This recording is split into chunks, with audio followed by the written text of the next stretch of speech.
Welcome back, everyone, to the Relaxation Station. I am your host, Lubo.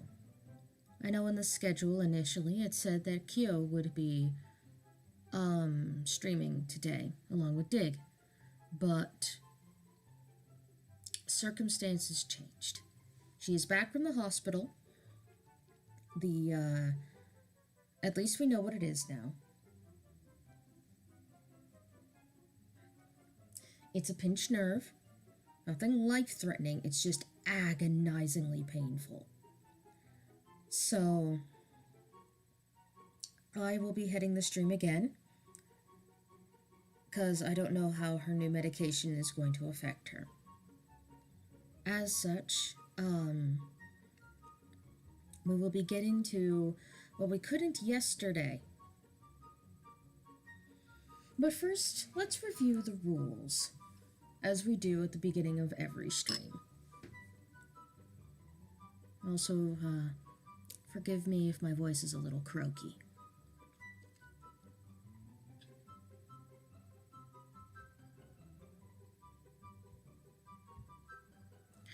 Remember the rules for this stream. No self-depreciation, so no jokes at your own expense. I know that's the hot and trendy thing to do, but please don't. Don't. Come on, guys. No spamming, so I don't want to see the same post 7 times trying to get my attention or trying to get other people's attention. Keep the emoji use to a minimum, so I'd say 3 per post, 3 per sentence. No post, because otherwise people will abuse that. I don't want to see 7, 10, 15, that sort of thing. Keep mentions of politics to an absolute minimum. No mentions of the quarantine, please. We are here to relax and get away from all that. No requests for content unless specifically asked for. By me, no one else. And lastly, of course, the usual shebang. Reading his England was lovely. I really enjoyed. Thank you. Golly. It can. Chaucer is some dense stuff. I mentioned yesterday that we only got through about 26 pages in an hour. He's some rough shit, man. But, right, rules. Mods have the right to ban or kick anyone for any reason. If you are, like, being openly defiant, making other people uncomfortable, repeatedly bringing up stuff that I've told the stream not to do, you're out of here. You get 1 warning and that's it. So, on the docket for today will be the things I couldn't get to yesterday. So, arcade spirits. We'll be doing some more art, because OVs. I love doing that shit, and I'm on a roll, as it were. We'll be doing a cook with me section, and all it is just me making stuff, and you don't have to cook along with me. It's just mostly for, like, auditory stimulation and just being able to hang out with you guys and talk. That's all. And then I feel like there was one more thing. I can't remember. Sorry, this morning was a little tense, so I'm just kind of, like, trying to get my head back in the game. Oof, okay. Also, first meds check of the day. I have my breakfast right here, so none of y'all can at me. If you have not taken your meds today yet, and you have to, or you're supposed to, if you haven't drank any liquids, well, I would prefer water, please, in the last hour, and you haven't eaten in the last 5 hours or more, please go do so. I'm not fucking around with this. You trying to tell me, oh yeah, I've gone for longer without eating, or I've gone for longer without drinking, or ha ha ha ha, why take meds, lol, they don't help me. I don't want to fucking hear that shit today. Same thing with sleep. If you're tired, go to bed. Go have a nap. Go lie down. I just... Don't be telling me, sleep is for the weak. Ha ha ha ha ha. Ha, I only got 3 hours of sleep last night. Lol. Sleep is for the weak. I don't want to hear it. Fuck that. Take care of yourselves, guys. Especially right now. Okay, cool. Enough nagging from Mother Lubo today. I think it's time to go to something a little more pleasant. Not that. Though, his face is great, but that's not actually what we're looking at here.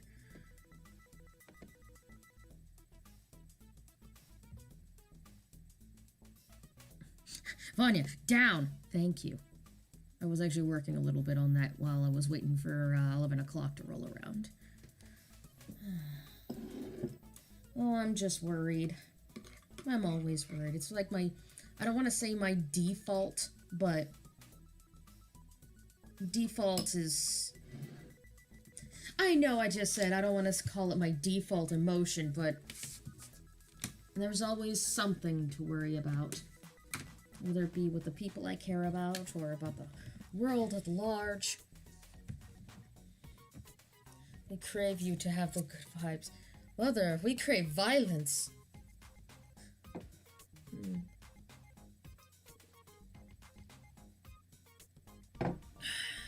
I got a bad omen today.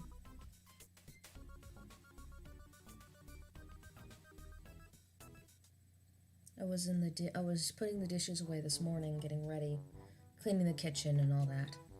And one of the pushing cup, one of Kyo's favorite kawaii mugs, had a crack in the upper part of the handle. I guess that also kind of put me on edge.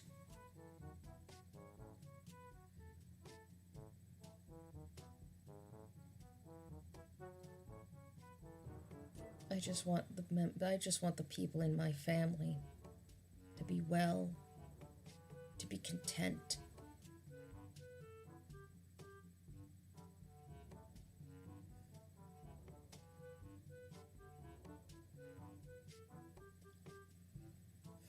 I hope this gets better soon. But let's get started. Last we left off, we chose Mikhail as our token selfie character, like our MC, so to speak, using Otome terms. And, ominous music. He was being real fucking thirsty over Gavin, or Ludwig in this case. I only chose that because of them shoulders. Delicious. And also equally sweating over the ever beautiful Francis.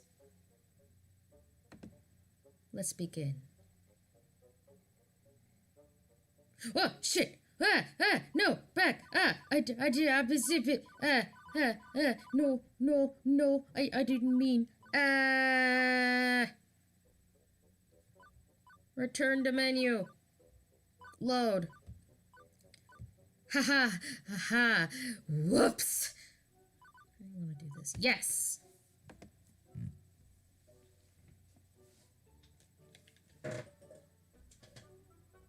I remember Iris telling me all about it earlier today when I was bored to death at the ticket desk. Feast of this. Sorry, my ear is really itchy.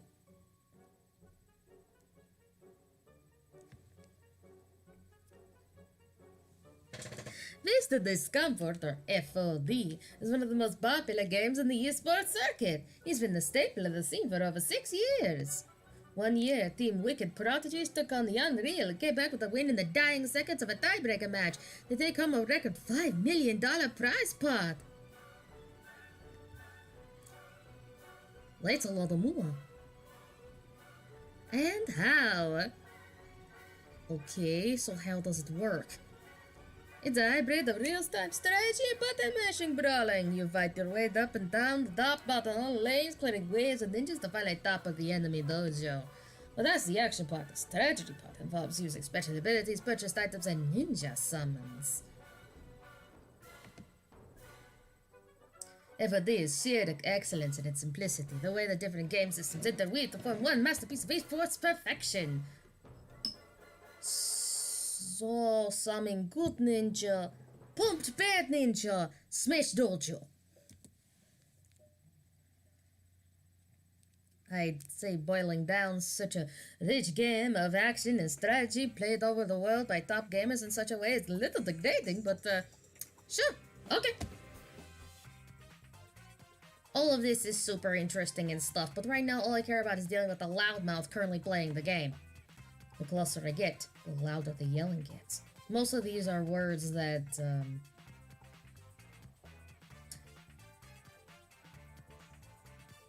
okay. Oh my. Oh my.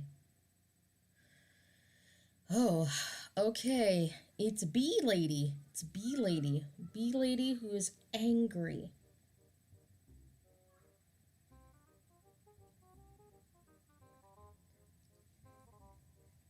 What the actual fuck was that? No, these are definitely all words my mother would not approve of. You've got to be kidding fucking me! There's no fucking way that's even plausible. Those hitboxes don't even fucking connect. Fuck this game. Fuck it all night long. Rando Calrissian. Get wrecked. Oh, this is far from over, scrub. I've saved up a little something extra for you. I've been baiting you into attacking my sensei, which you fell for, hard. Oh hey, did I forget to mention I brought an extra ultimate technique scroll from my dojo? Whoops, my bee. Wait, what? You haven't been farming? How could... XP share technique with creepy waves. Take this! 5-volt fucking explosive death claw technique! What? How did you defeat me? Oh my god.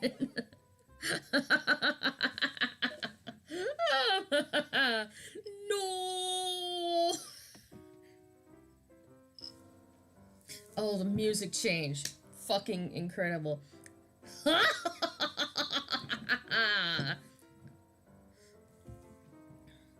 GG, Flodder. No one can defeat me, Queen Bee. Okay, she's gonna be hungry now. My dry eyes painfully blink, making me realize I've been standing here, watching intently during that whole exchange. Finish him! I'm not 100% sure what just happened, but that didn't matter. I was completely sucked in. I couldn't tear my eyes away. It was like watching a train wreck. I mean, the train was the arcade game and that wreck was that guy's face. Hey kid, what are you staring at? Never seen a champion of my caliber before?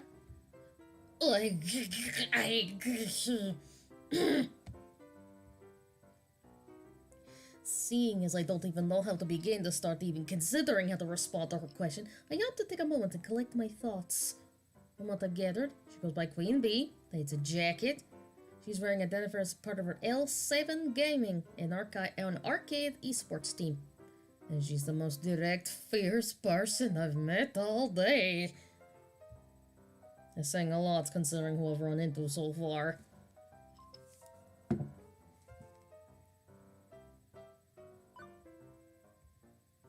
On that level of excitement always gushing out, I can only imagine how much enjoyment she gets out of life. What can I say? People love winning, and it seems like she wins a lot. At least between bursts of... what did Iris call it? Saltiness? Hey, don't just stand there all weird and quiet like. It's creepy. She snaps her fingers to get my attention. So are you going to fucking court her up or not? You think you can best the hottest rising star of L7? From what I've seen, I know I couldn't even best a scrub, let alone a professionally competitive player of this game. Nope! No, thank you! Who grabbed you by the balls? You did! Plus, I'm not even sure I'm allowed to play games while I'm working. You work here?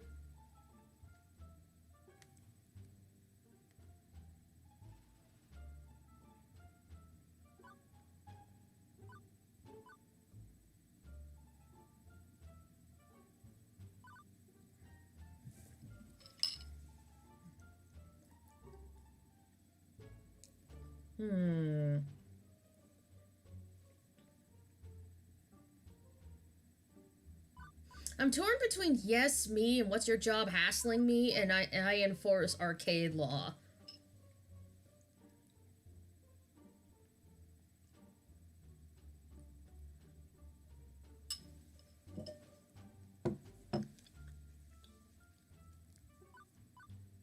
But I'm pretty sure she'd kick my ass.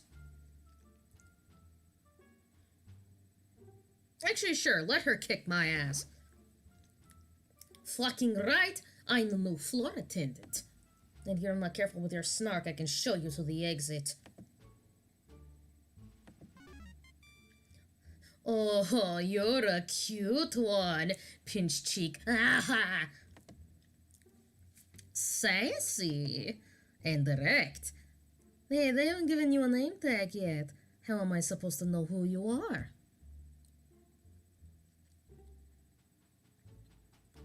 I think that was actually a weird tactic to have me introduce myself to her.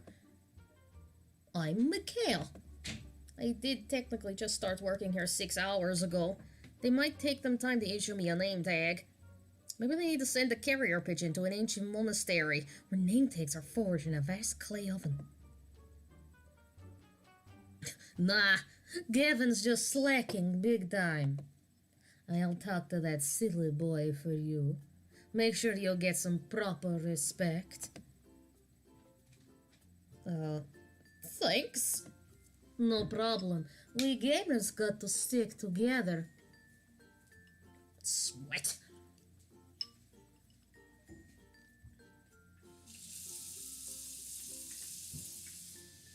I'm Queen Bee, by the way. Agro style FOD lane pusher specialist for L7 Gaming. You can also call me Elizabetha. Arcade Spirit, Mikhail dies.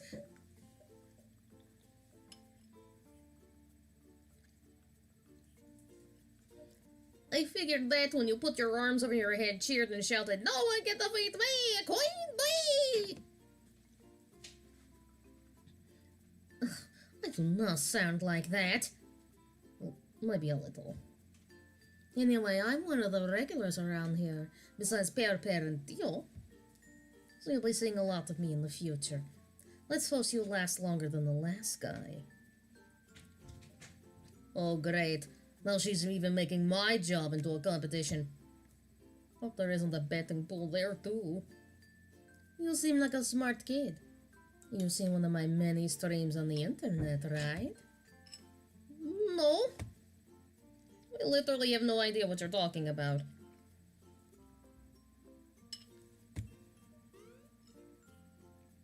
Really? You've been living under a rock for the past decade?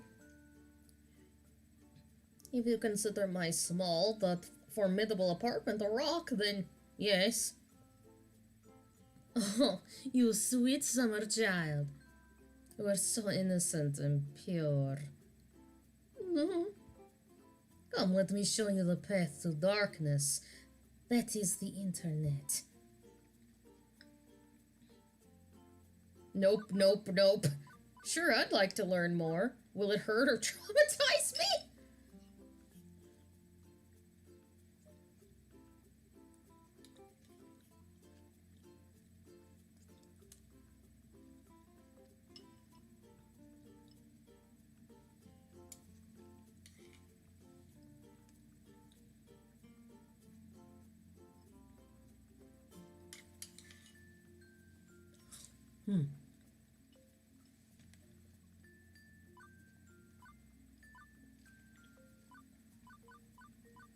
Yes, mistress. Well, it's time to yes, mistress our way to the internet.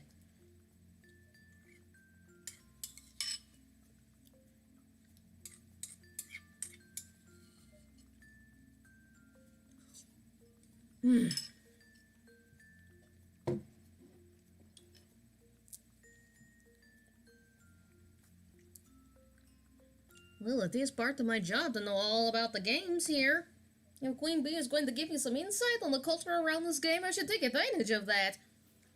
Speaking of, I need to go take my meds. I shall be back shortly.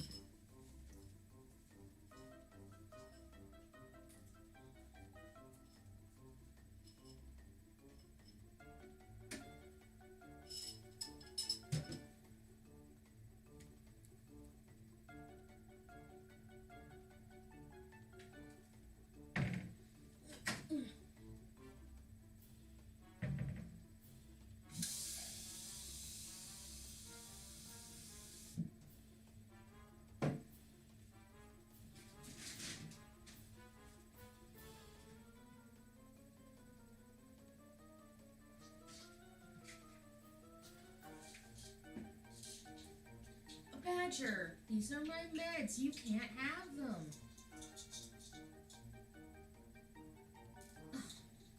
Oh, you little piggy. A piggy disguised as a fish.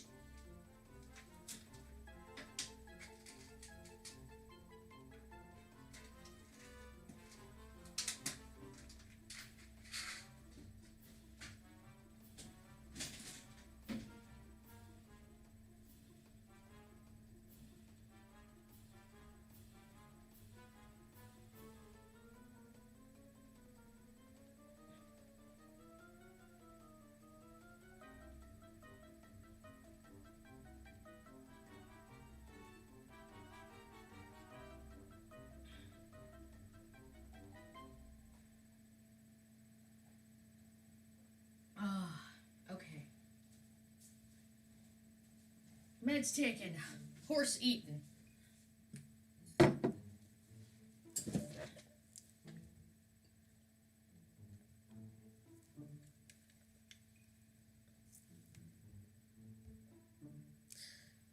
Oh, God.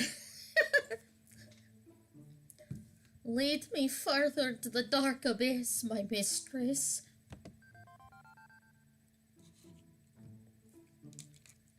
Haha, yes. Queen Bee grabs my arm and pulls me closer to the Fist of Discomfort cabinet. And upon further inspection, I see the whole haphazard pile of tech she's rigged up. You can't just plug one of these cams into the internet, so I use a bunch of clip-on webcams and mics and stuff. That webcam there is broadcast to my own personal PC back home, which then streams matches live all to my fans. The chat room appears on my phone. Costs a bit to put everything all together, and it takes half an hour to rig up and test every morning, but after doing this for a couple of years, it's easy peasy. Aside from Naomi grinding her teeth at my clip-on cameras damaging the paint job, I mean. I prefer to stream from the Funplex than from home. There's so much to miss out on sitting by your lonesome with the console version of FOD. The growls, the wicked trash talk, the community. Wait a second, are you broadcasting live right now? Are we live right now? Fuck no! That was part of my warm-up matches.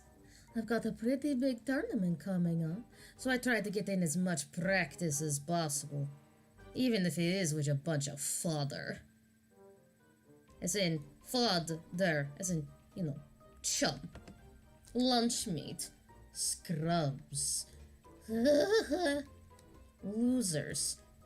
I got the idea, yes. Queen Bee sees something out of the corner of her eye and glances around the arcade floor. She gives a nod to someone hanging near the Street Fighter cabinet. Ah, my crew is starting to trickle in. Why does everything you say sound like it's vaguely sexual?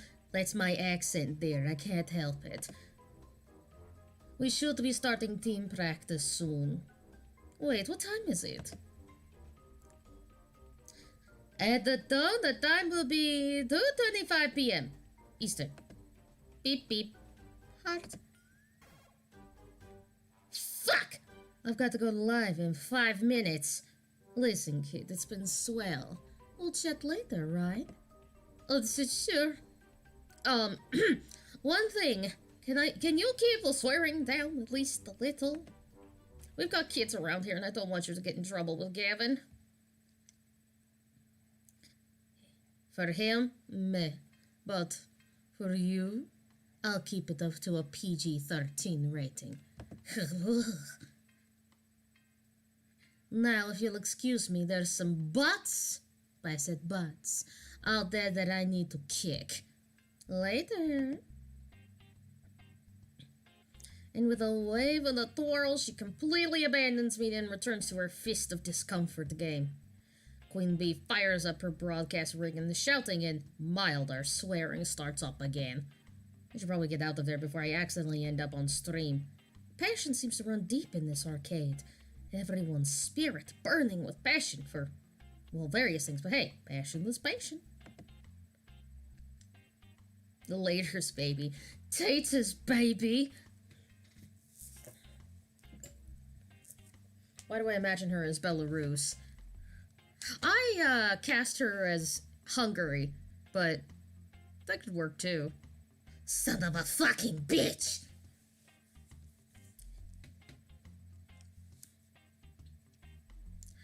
She seems to like me, which will make my job easier in the long run. There's a huge FLD community in this arcade, despite being in a tiny strip mall joint. Good to know. Let's see, what happened to handle next? A loud crowd around Showtime stage, or an irate customer near Mr. Moopy's magic maze.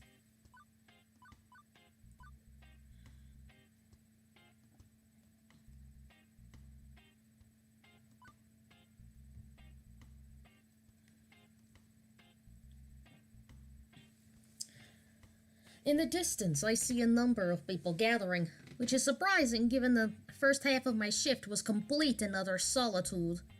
Don't get me wrong. I'm happy to see the crowd coming to assemble in the arcade, but that's quite the crowd to assemble. Like, larger than Queen Bee's team was. Rowdier, too. There has to be some fire code or safety protocol or something, right? Speaking as a citizen that enjoys living. Having an escape route in case of emergency is necessary. Time to clear the path and pave my own path of safety. As I approach, I see flashing neon lights accompanied by upbeat Europop drifts. It's an auditory flashback right back to 1980X. I can't help but nod my head to the beat. A pulsating mass has surrounded Showtime stage, cheering on the current player. The game itself takes up a whole corner of the arcade, requiring a fair amount of space to actually play. Showtime stage is an ultra-modern arcade smash hit. It uses motion tracking sensors hidden behind the colored spotlights to check dance moves' accuracy and score your sweet moves. It's pure dance fever. Can you catch the fever, Miguel? I had my dance fever shots at the doctor's office earlier this season. As the dance ends, one of the players tops down from a stage and immediately starts talking to a young man leaning against a back wall. Did you see that, Theo? I got my first double A and stopped the beat. Oh no. Oh no. Yeah, I did. You're looking great.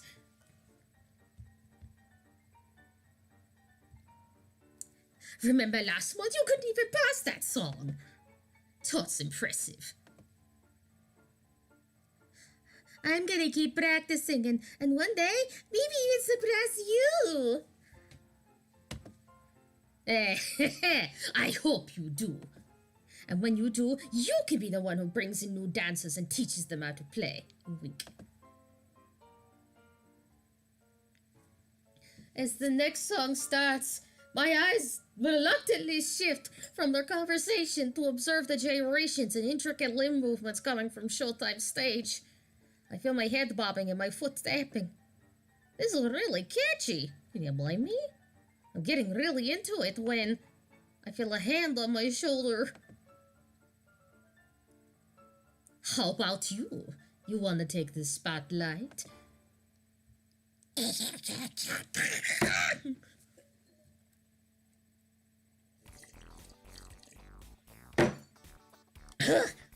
God, I'm thirsty.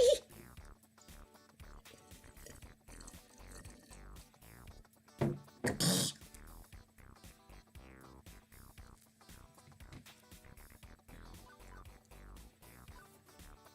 can learn as I go. Let's dance.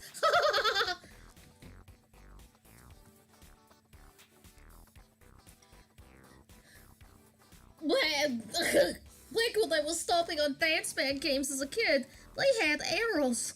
I'm not sure I even know how to play this one, but it has caught my curiosity.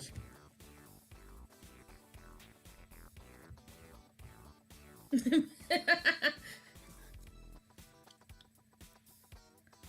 the previous observed conversation, this guy seems to know the ins and outs of this weird dancing game, and he's keen to teach me. Before I commit to getting down with my bad self, I think I should know a little more about exactly what the hell this entails. Because I'm used to playing these games solo. Less chance of stomping on someone else's foot that way. That is a valid point. However, how could I resist ask such a guy as yourself? Wink. You cut my eyes the moment you walked over.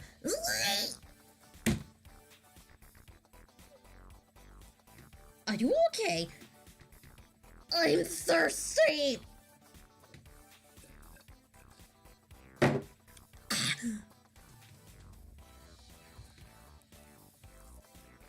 Hey, Vid, you're new here, right? Yes! Larry!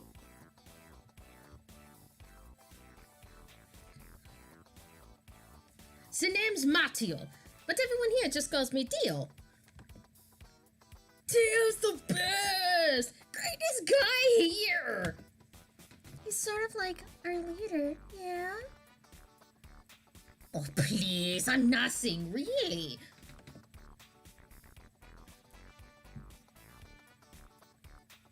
He looks directly into my eyes! Nothing as special as you. I just like to show newbies the ropes and teach them how to play. Our community is small, but we're super close.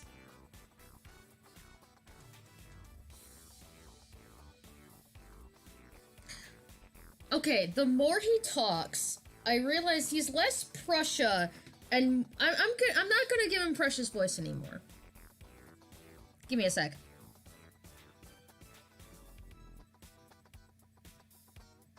You know, this music's actually really fitting. Denmark. He can be Denmark. I just like to show newbies the ropes. And teach them how to play. Our community is small, but we're super close. I think you'd be a perfect addition to our gang. What do you say?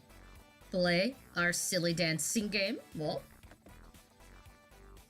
Theo stretches his arm to me, waiting for my hand to grab his. And I wanna die! Let me just T-pose and clip into this gay earth!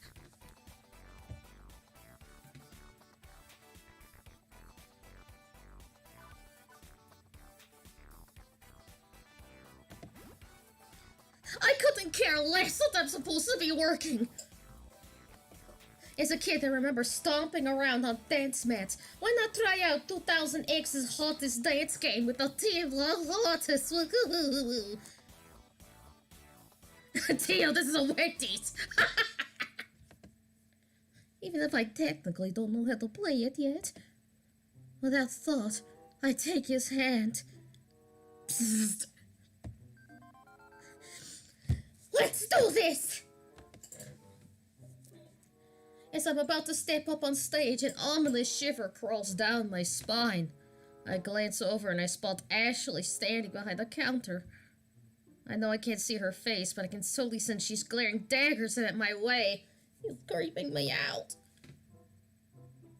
On second thought, I'm actually supposed to be working right now.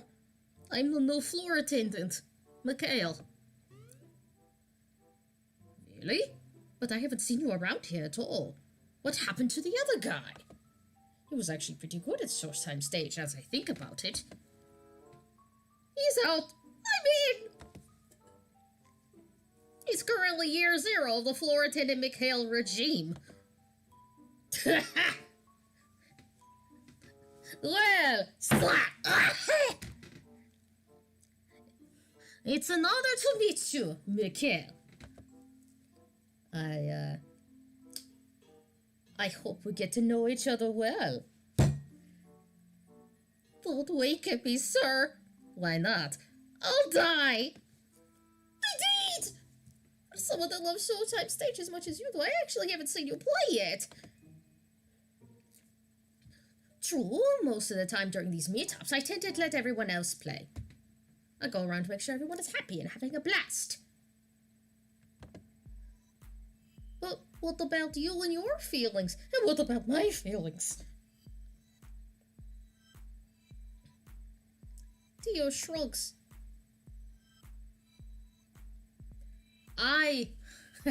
My happiness comes from making other people happy.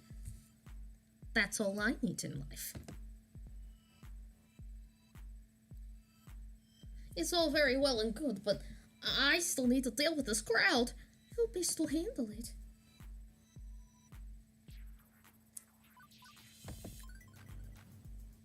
I know you're having a ball over here, but this crowd is blocking the emergency exit. By law, we have to keep a path present.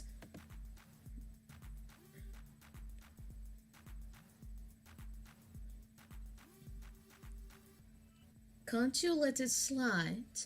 And I imagine he's just slide that hand over his shoulders. Just this once. Oh no, damn it, game! You're confirming it for me. For me? Huh?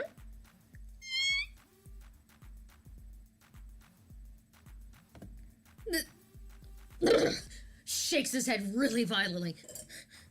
Nyet! If I let it happen once, then it's going to happen all the time.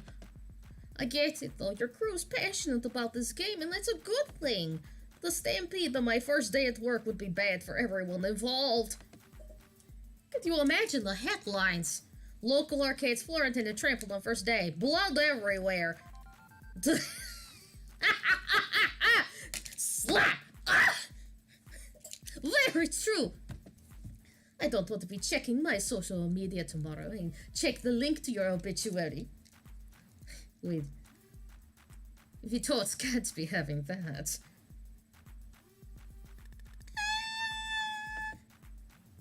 I got this. Wink.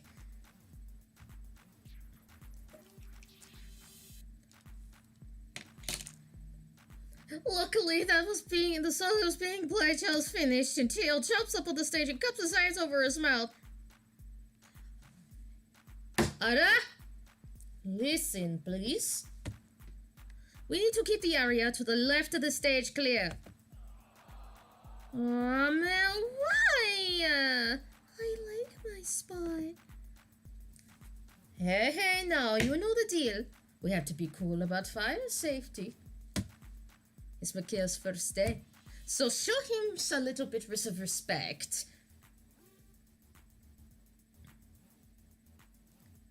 I see everyone turn around and glare at me. Right, now I'm gonna be known as a party pooper. I guess I've had worse reputations in my lifetime.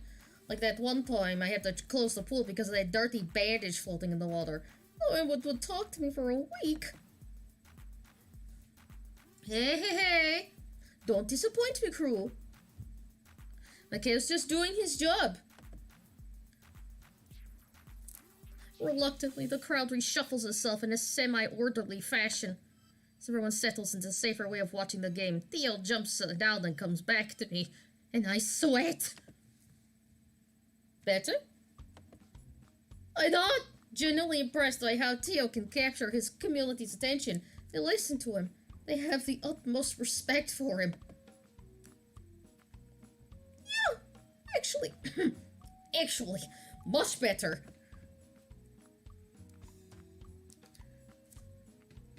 I didn't mean to cause any so much trouble. Sometimes we just get so caught up in the game, you know? Of course you know. Slap! Ah! I'm going to Bruce. Hey, you should still join us later.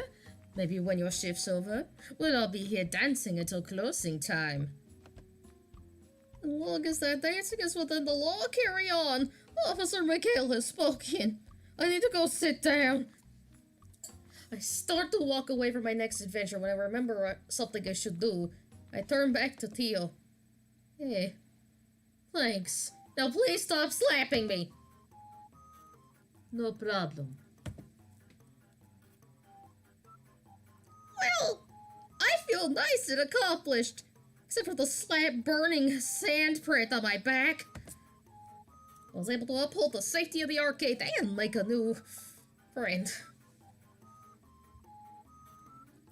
Mikhail thirsts over local dancer. I got to say that's pretty good for my first day. Even Gavin's gonna be impressed, right? Well, that business sorted out, it's time to leave Showtime stage. What to handle next? An irate customer near Mr. Moopy's magic maze. My mutant floor attendant senses detect danger from the left-hand side of the arcade. I'm willing to rush all 30 feet to the scene of the crime, already in progress.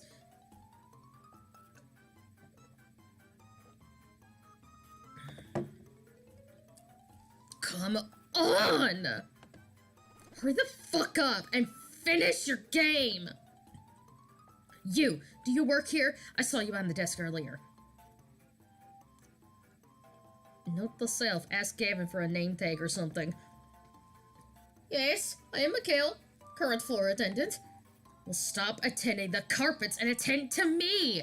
Oh no, he's a Karen.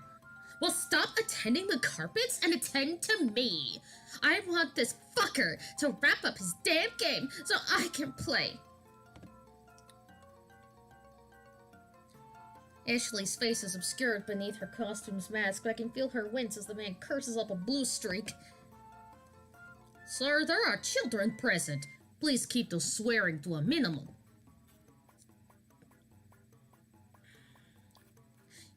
You kick this fat piece of shit off this game, and I'll sing Mary Had a Little Lamb all you want.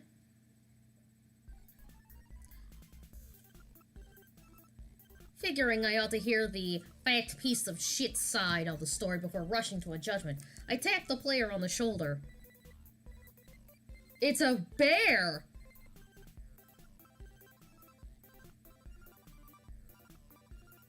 Hey guys, look! It's a bear! Vibe check him across the floor! Well, guess what? Vibe check! What? Chucks him out the door. Slam! Yes, who's gonna be the bear?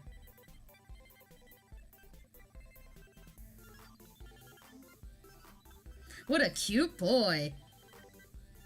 Vibe check the Karen.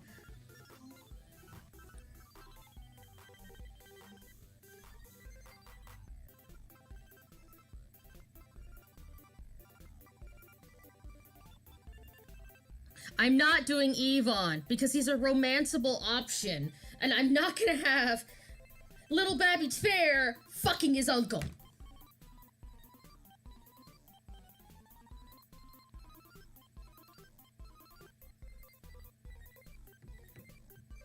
Hatelli's got Cuba, that's a bear. Turkey, kinda getting berry, but I don't know how to do a Turkish accent.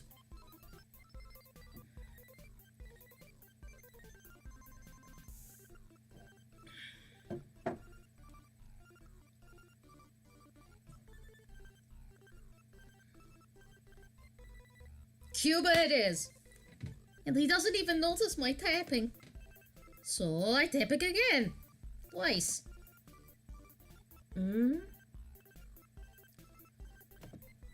Sir, there are other players waiting to give Mr. Moopy's magic maze a spin. Curiously, the player looks up at the game's marquee. Thank you, Naomi, which simply reads, Moopy!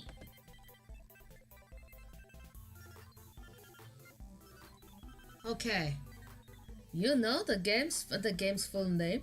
Oh, whoa, okay, hang on. I gotta find his voice.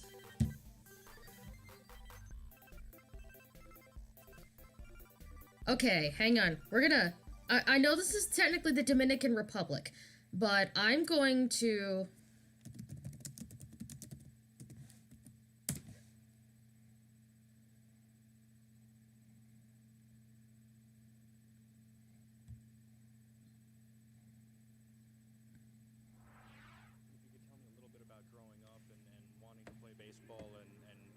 playing baseball?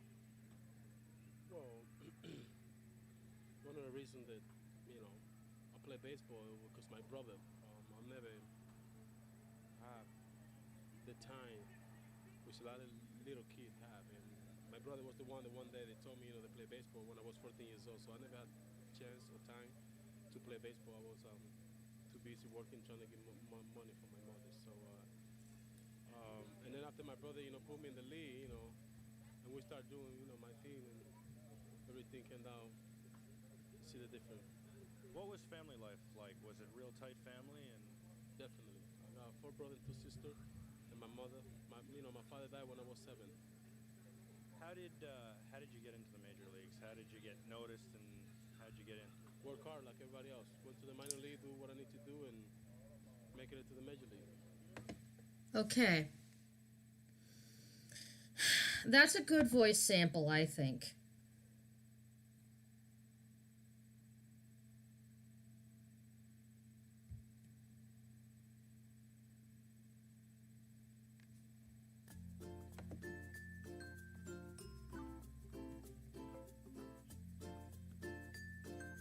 Get it deep in your gut. Correct.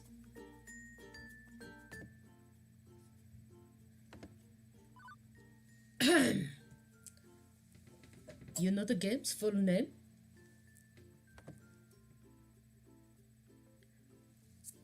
Sure. Played it a lot when I was a kid. It's actually called Mr. Moopy's Magic Maze, right?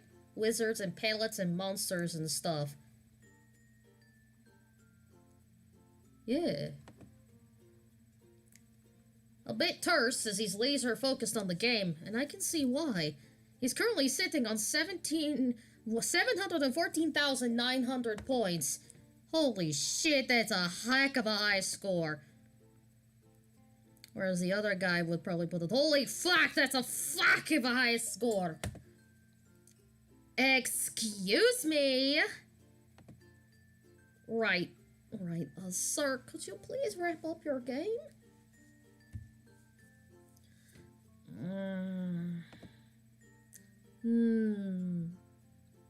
No. I'm getting good pace here. But you've lost stock on par for getting close to the world records before the kill screen. He has a British accent? Fuck. Ah, hell with it. He's staying Cuba.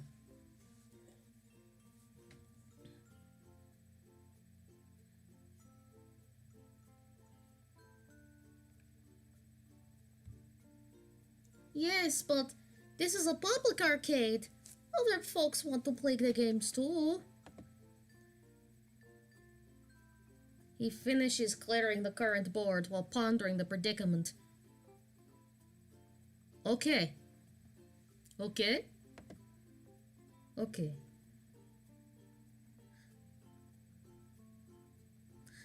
At first, I think he stepped away to end this game, but he's pulling his stock he's letting his stock of 50 extra dudes slowly deplete as he pulls out his wallet. Without pause, he pulls out $3,000 in cash and holds it out.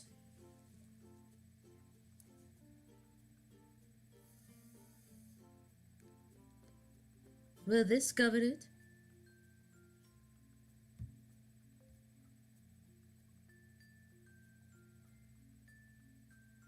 For a moment, I flash back to that movie where a dude plays another dude to sleep with his wife and they roll around in bed covered in money and, sugar daddy territory. Sugar daddy Cuba.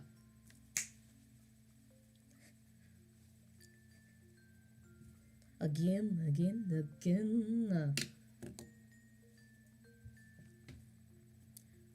Cover what, exactly? The cost of the game. The game itself. I've never seen that much raw cash in one place at any given time. It's not even 20s, it's dudes rolling in proper Benjamins. One moment, please. On it!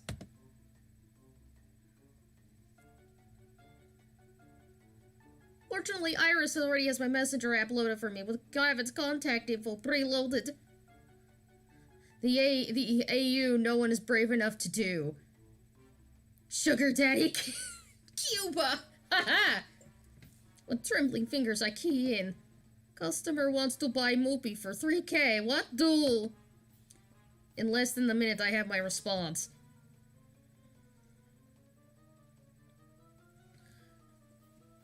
Considering we paid $200 for it, plus parts, yes, absolutely yes. Sell that relic immediately.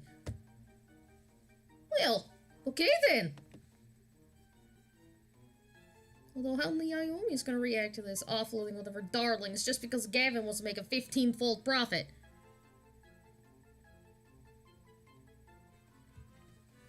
Cabinets are way more expensive than 3K.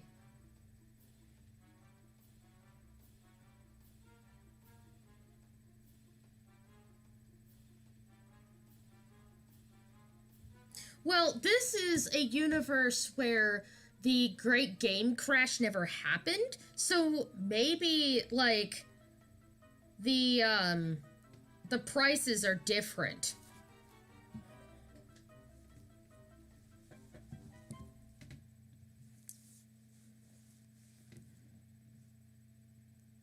It also feels kind of weird to be taking advantage of this guy's lack of grasp on the real cost of old arcade machines.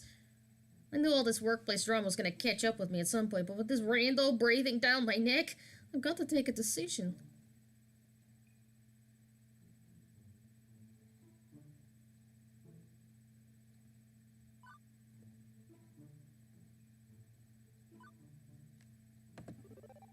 It's an older game. It actually costs us about $200, but it's part of the arcade, sir. I expect this apparent gazillionaire to protest at not getting his way, but he's smiling.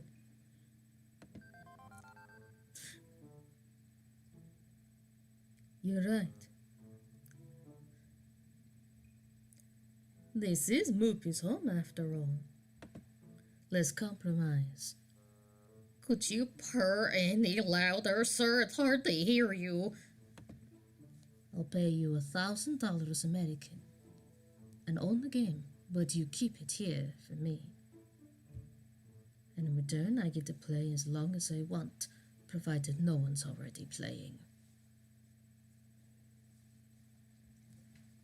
That way I can keep chasing the score, but the arcade stays whole. I'd hate to break up a loving family.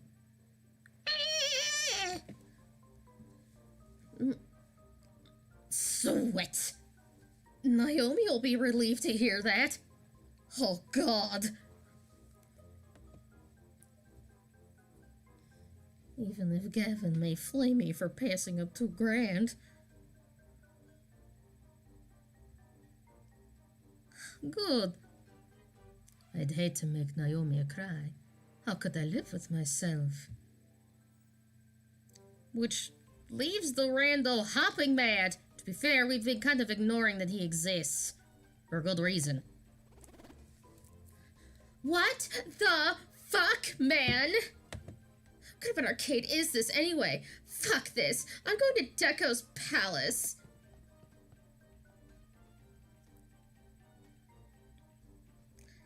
And we just lost the customer, stomping his way out the door. Stomp, stomp, stomp. On the plus side, Naomi won't cry, and on the negative side, I just drove a rando out into the cold. What a disagreeable fellow.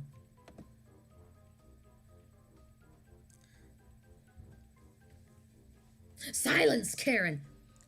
As for the player, well, he goes right back to playing, eating pellets, zapping ghost monsters, clearing mazes.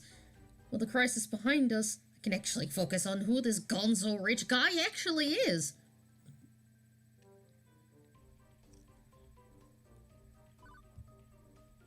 Take it from someone wallowing around in the lower tax bracket. The rich can do whatever they want, whenever they want.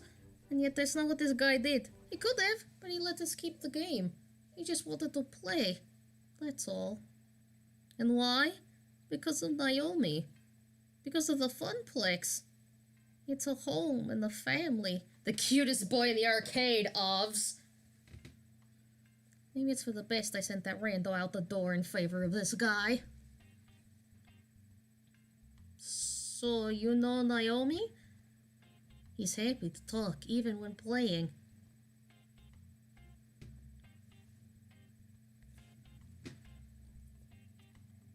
Of course. I'm a funplex regular.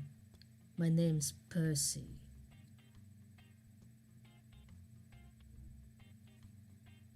I hazard you're the new floor attendant.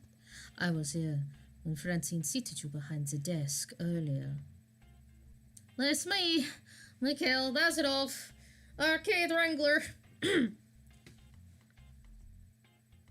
Silence, Karen. Well then, it's a pleasure to get to know your acquaintance, and I look forward to getting to know you better. So, you've just been seriously playing moopy all day, huh? What can I say? It's my calling. I actually owned a moopy cabinet once, had it in my flat, but playing it by myself, all alone in the dark, it's not the same. I need the atmosphere. The beeps and boops? No. Those you eventually learn to filter out. I mean, everything. The games, the lights, the kids, the feeling of being in an arcade.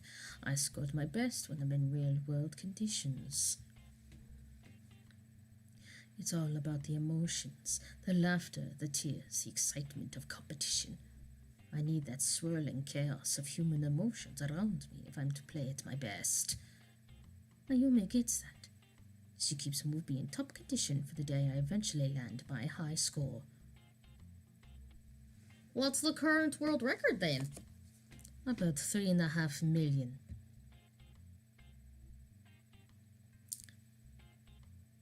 This guy has been standing here since I was working the morning shift. It's been hours and hours, and he's only still about 720k into his game. I can't imagine being in anything but top health condition to try this. Guy's got to have legs made of carbon fiber and a bladder of tungsten.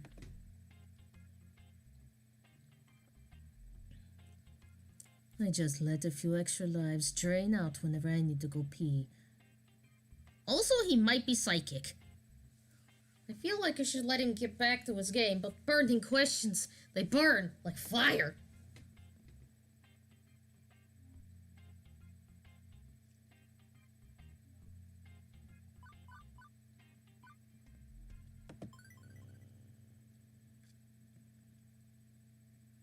If you don't mind me commenting on it, he's like, sugar daddy? Haha?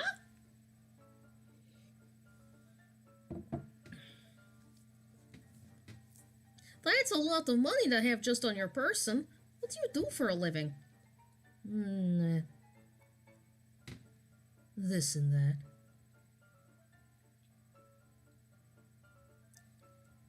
He doesn't really seem to care to talk about his work. Not in a guarded way, he just seems less interested in that than his current maze. He was actually the head of an international diamond smuggling ring. They hide the stones inside arcade games. Trading. Huh? Day trading. Stocks and bonds. Anyone can do it if they had a head for the numbers. It's nothing important, really. Or maybe he's a day trader. I don't feel people are defined by their work. I know the arcade is home to those who've made it their passion into their work, but it's passion that matters more. I have my passions the same as anyone. I look forward to learning yours as well. When I'm not deep in the middle of a game, I mean.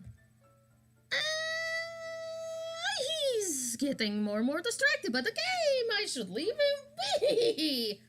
I have to do a thing about that thing. Be seeing you, Mr. Bazarov.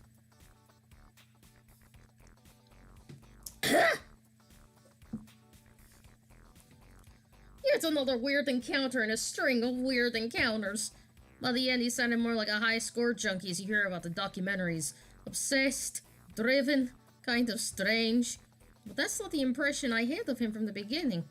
He smiled when not talking about splitting up the arcade. There's something more going on here, but, well, he's a Funplex regular. There will be plenty of time to learn more about it later. Got work to do. The arcade is at peace. My work here is done. Well, actually, we're a few hours from closing time, so my work here isn't actually done. But, you know. Duh! I'm so at peace, in fact, I don't even notice the underboss of the arcade sliding up behind me. He's got a rip in his jeans, look.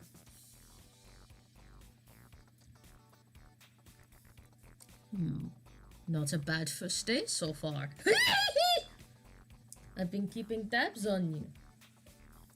Well, the others have been, and they have been texting me. You know, you should consider getting a proper group chat going. I've got a crappy phone plan. My texts aren't free. A valid point. I'll look into that. I'm impressed with how you've handled yourself. I think we're going to work out just fine.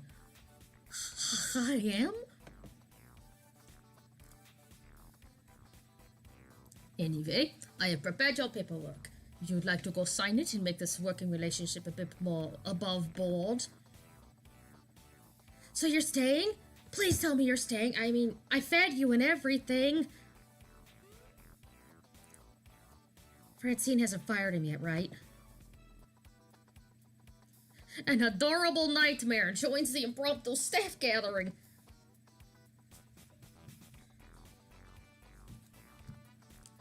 Mickey is off to a great start. Here's to your first day, followed by, hopefully, many more. Don't you two have jobs to attend to? Just order a replacement power supply for Robotron. Nothing left to do for the day. Whoops! Wrong voice. I just ordered a replacement power supply for Robotron. There's not really anything left to do for the day. You know, France isn't really working out for me for Ashley. Let's try... Not many kids around for me to entertain. Let's go with America for them. Finally, a quiet moment. My dream job has been going a mile a minute since I got here. Is it my dream job? I told Francine I was looking for hope. I've been so used to life dumping all over me that I've come to expect the worst, generally. And yet, I can't say the Funplex has dumped on me. It's been hectic at times, a little too much, but not really in a bad way. I'm starting to get along with my coworkers. I'm helping people with their problems. Maybe I'm finding the hope I was looking for after all. We've got a few hours until closing. It's nice and quiet. How about we game a little bit? Speak for yourself. I have still have paperwork to get to. Oh, come on. Don't act like you don't game. Pfft, irrelevant. I know your dirty little secret. What? Naomi. You sneak in every morning to play pinball. You're a pinball wizard. Pfft. And what of it? I bring order to chaos, and pinball is the very expression of that art form. You know what we should do? Impromptu pinball tourney! The girls are giggling, and I'm finding myself smiling right alongside them. All in all, not a bad way to end my first day.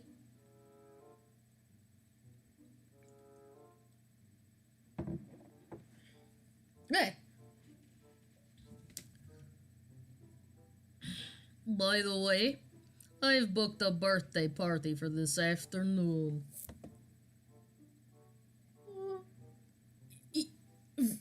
What? What?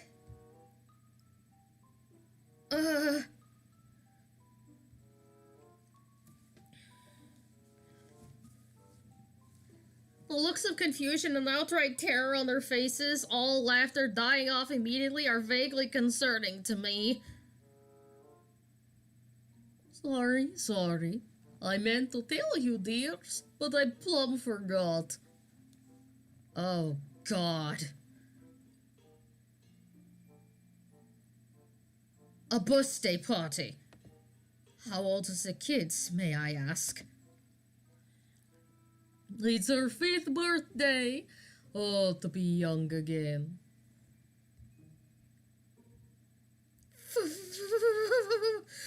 5-year-olds?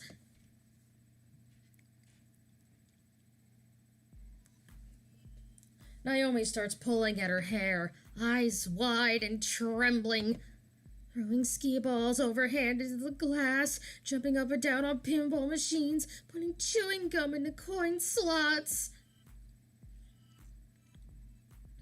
Pulling on my costume and tearing off pieces of it. Naomi, Ashley, keep it together. We've survived kids' birthday parties before. Doom, the end is nigh. Well, I'd hate to get in the way of all the fun. It's time for my afternoon nap anyway. Have fun with that.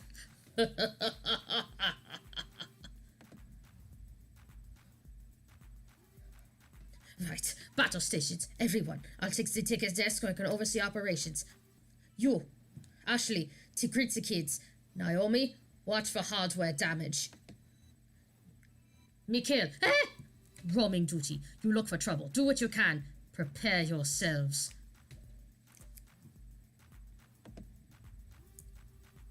They're coming. Listen, guys. Did you hear that? The unholy shriek of children?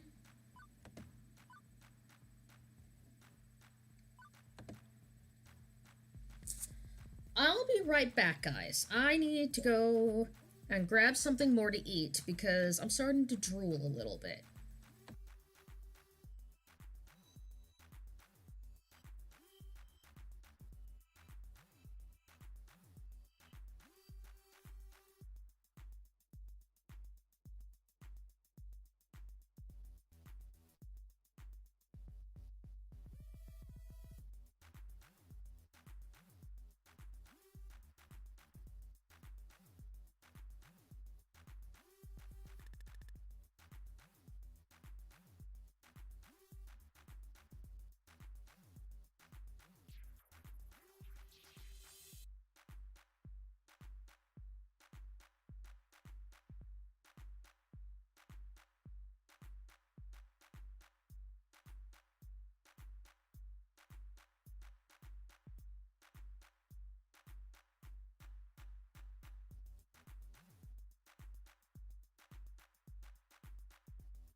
Thank you for your patience, everybody. Now let's go to the doom.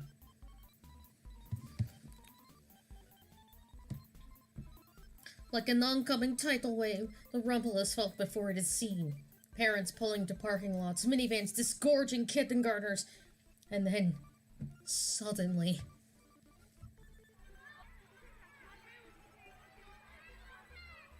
children! An explosion of small humans rushes the doors, bursting into the arcade before scattering every which way.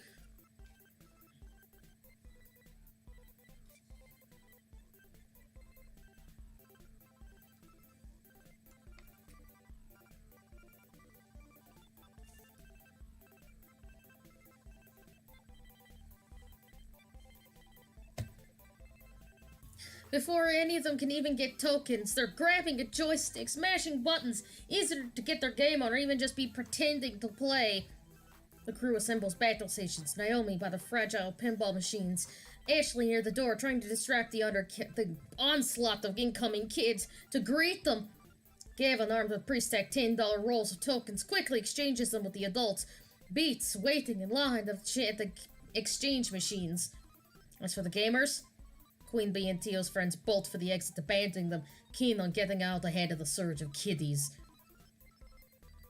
That's all very well and good, but I've got no idea where I'm supposed to be. Roaming duty, Gavin said. Look for trouble, Gavin said. I mean, I was doing that before, but now the chaos is multiplied. For a few minutes, I'm like a pinball being bounced around, like that frog trying to cross a highway in traffic. Frogger.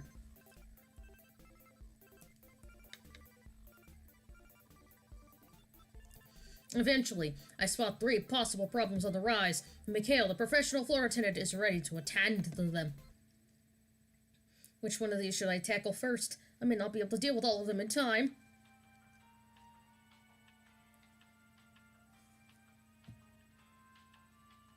Two kids fighting over a box of cupcakes near Naomi and Ashley.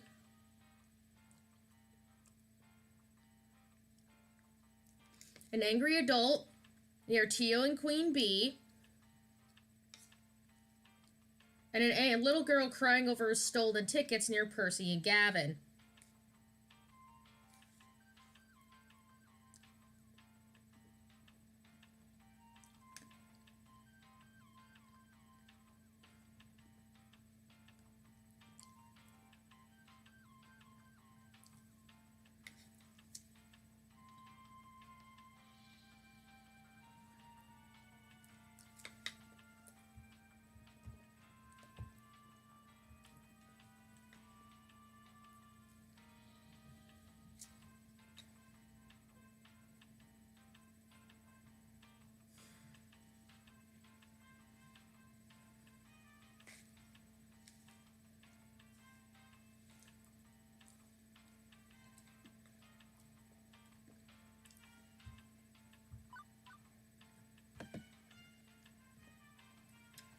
The sounds of hardship call to me from the Fast Cars 5 racing games. Shouting adults and trying children are never particularly a good sign. I hope I can take this one on. I shake the discomfort. Now's not the time to doubt myself. I need to find out what's going on instead. As I get closer to the revving of engines and clacking of shifting gears, I see a grown woman berating a cowering boy. A legit Karen has appeared. An angry Karen wants to fight.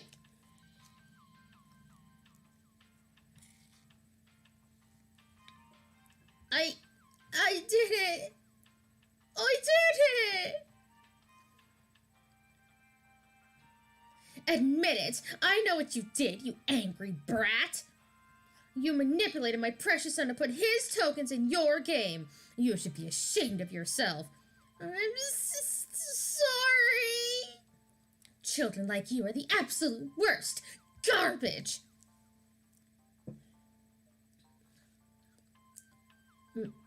Ma'am, keep your voice down. There's no need to shout. We're at a child, no less. What's going on here?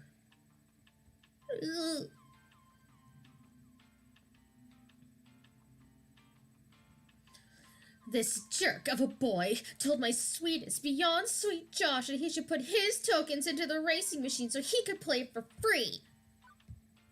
Josh earned those tokens from his own allowance and won't some devil child steal his money. Why don't we just take a second to calm down and think about the fact that you're yelling at a child?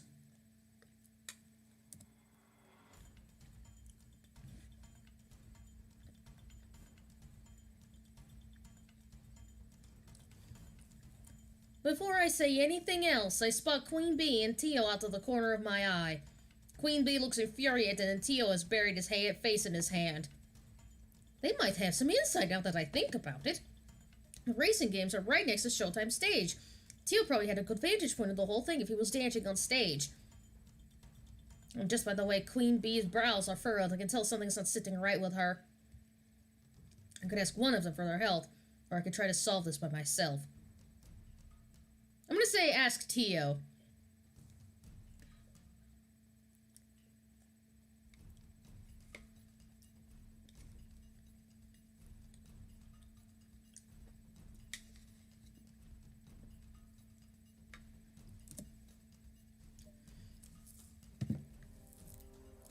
Theo was right next to the station when it went down. I decided to check in with him. Ma'am, I know you're upset right now, but if you please stop shouting, we can get all of this settled. Theo, I refuse to calm down until this child has been appropriately punished. This such disrespect is tolerated in this arcade is appalling. Oh, I'm giving you the worst online reviews. Theo jumps down from the stage and approaches the shouting woman. He puts his hands up.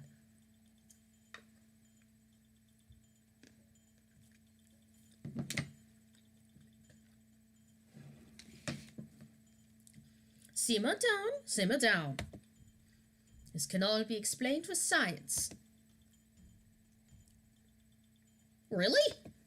I mean, right, of course, Theo, by all means, elaborate.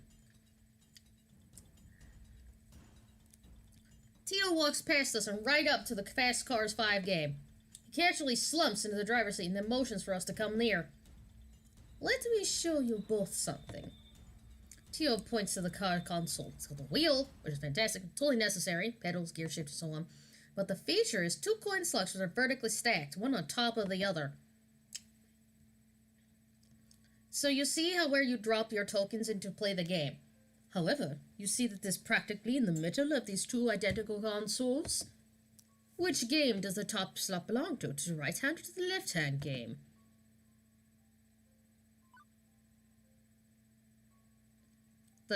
It's the left one, right?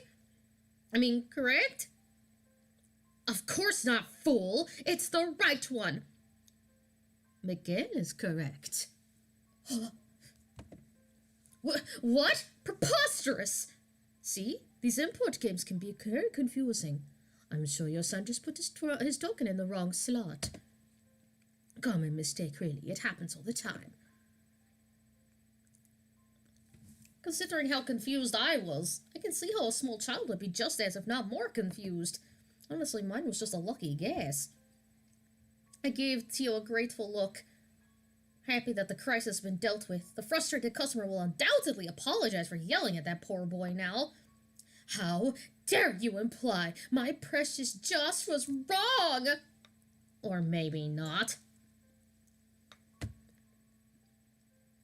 I cannot believe the gall of some people. I swear to God.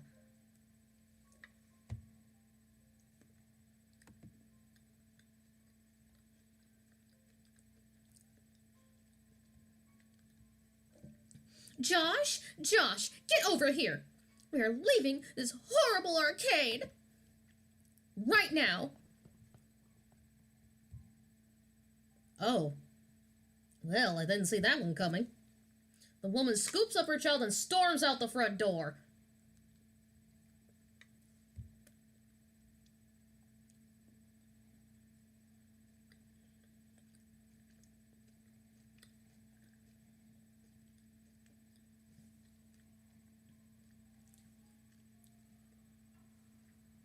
I don't think we'll see her or her son anymore, and frankly, I'm cool with that. Unfortunately, we will.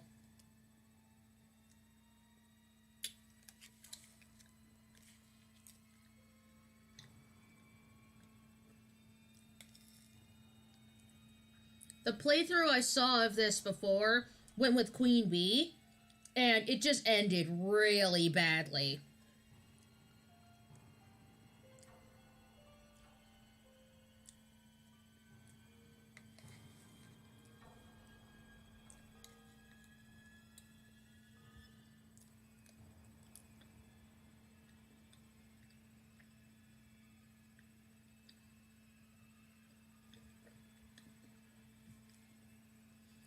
And you're gonna hate her even more the next time we see her.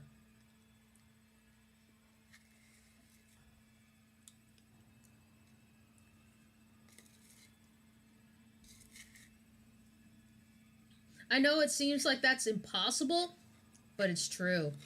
You're gonna loathe her.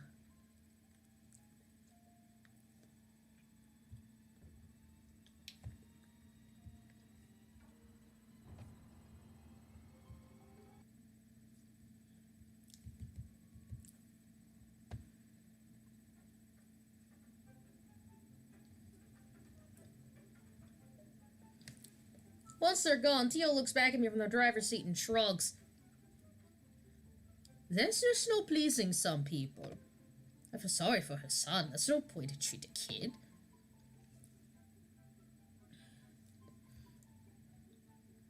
Theo's sprightly and happy demeanor shifted slightly, eyes glazing over as he looks into the distance. I haven't seen Theo really act like that before. And again, I did just meet him today. He looks so upset. I wonder if I should check in with him. Theo, hey, feeling okay? You need anything? Oh no. Oh no. Did we unlock his tragic backstory?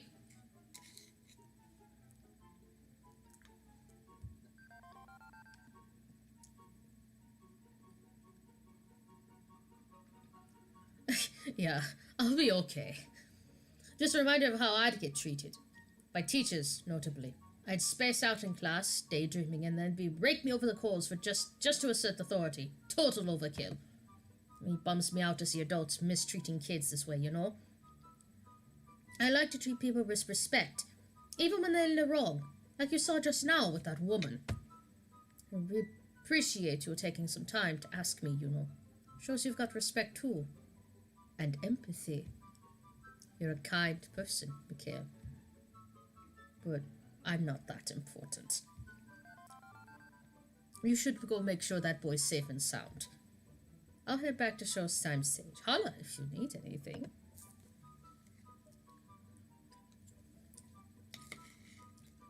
I give a quick wave to Theo as he returns to his game.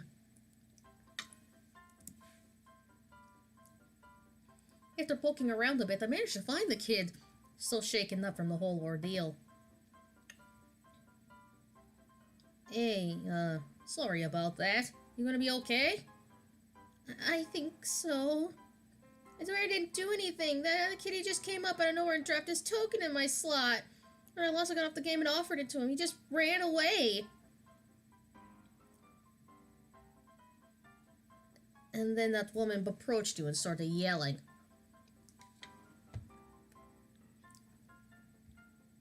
Uh-huh.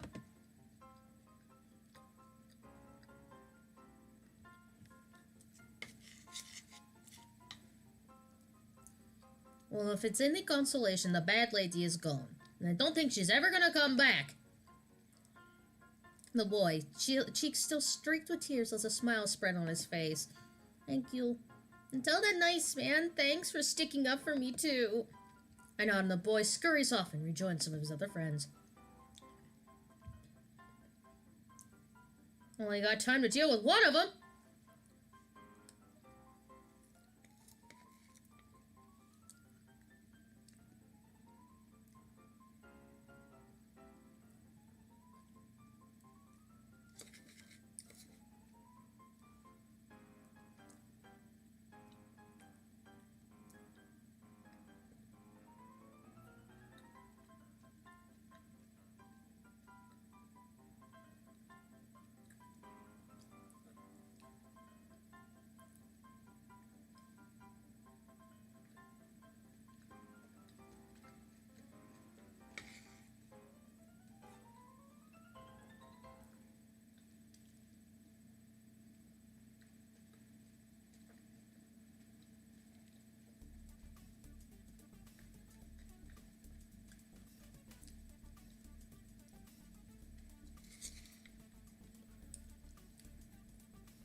I'm honestly leaning towards the stolen tickets.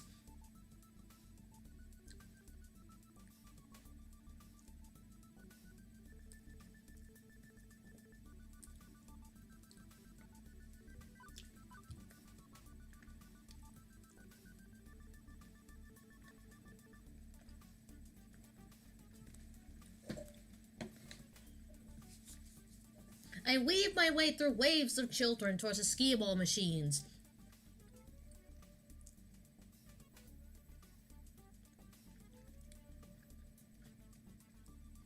One little girl sitting at the end of a skee-ball ramp, crying, no parent in sight to settle her, so the task falls to me. I guess I should be more cautious about this sort of thing with the lawsuit-happy parents lurking over by the vending machine ignoring their kids, but Floor Attendant McHale decides to take the case all the same. Hey. My name's McHale. I work here at the arcade. What's wrong? Can I help?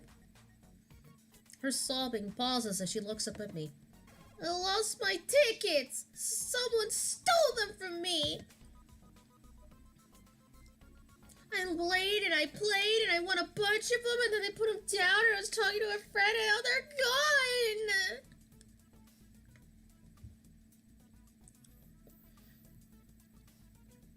I glanced around, but in a sea of kids, it's impossible to tell who the thief could be. I don't even have any more tokens to play with. I spent them all on skee-ball. My tickets are all gone now!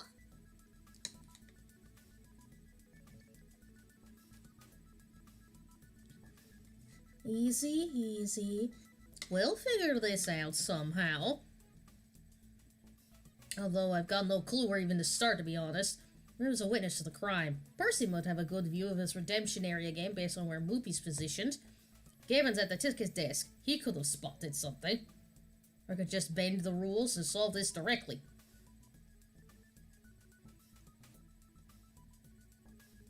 I'm gonna honestly go with Gavin because there might be a policy on how to do this with him.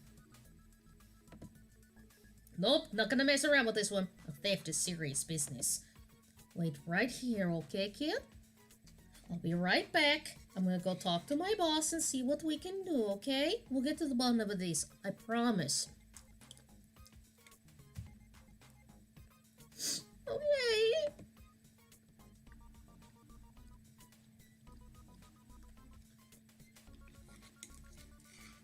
I ducked through the crowd, weaving my way back to the ticket desk. How?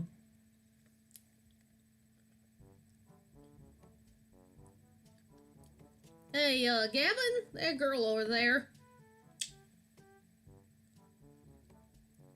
Boy with the red hair. Excuse me. Wrong accent. Boy with the red hair, currently playing Frogger. He took her tickets when she wasn't looking.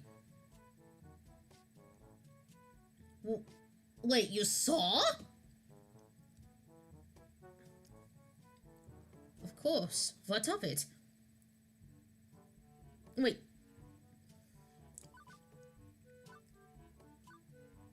You knew and you didn't do anything to help? Yes, that! Hang on a minute. You saw this kid take the tickets? Yeah. And you didn't do anything about it? First, I'm tied down to the desk. It's all hands on deck, McCabe. No one out of position, not even for a minute. Second, confronting the boy wouldn't do any good. He'll clam up and refuse to ever admit wrongdoing. And the parents can be twice as immature, I found. Right now, I just want to keep the peace. One girl crying is less of a disturbance than a boy throwing a tantrum. The way he stands there, all so stoic and uncaring, is while that girl in pink just sobs.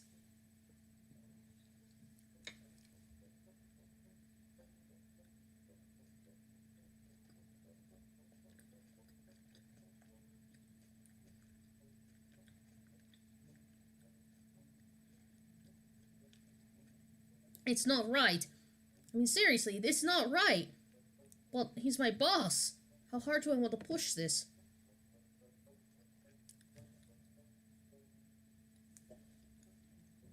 Kevin, have a heart. You let one customer feel like crap just to avoid having another customer maybe feel like crap? A thief, might I add? There's keeping the peace, and there's allowing suffering just because it's the path of least resistance. Shame on you. We're losing a customer today regardless. I'd rather not break a little girl's heart to do it and let the bully learn he can do what he wants. At first, he looks like he's going to chew me out for standing up to him in the first place. But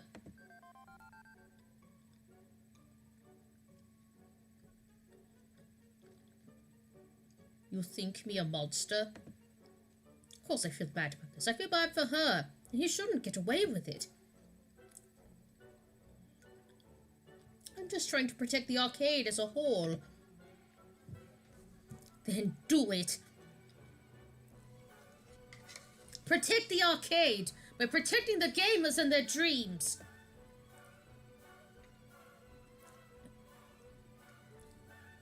He sighs, like a stress release valve, yawning open and closed.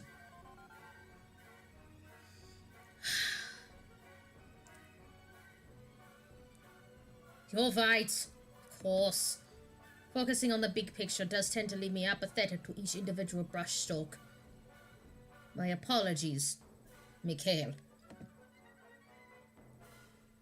I'm lucky I had you to put me back on track. Your predecessor wouldn't have stood up to me like this and shown me how wrong I was. Now let's sort this out properly.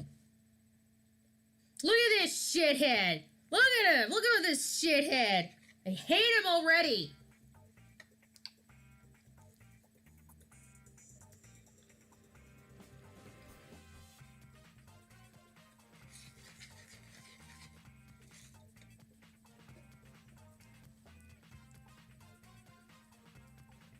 Gavin walks right up to the child, who is busy hopping a frog across in traffic. I might seen this kid go play in traffic myself.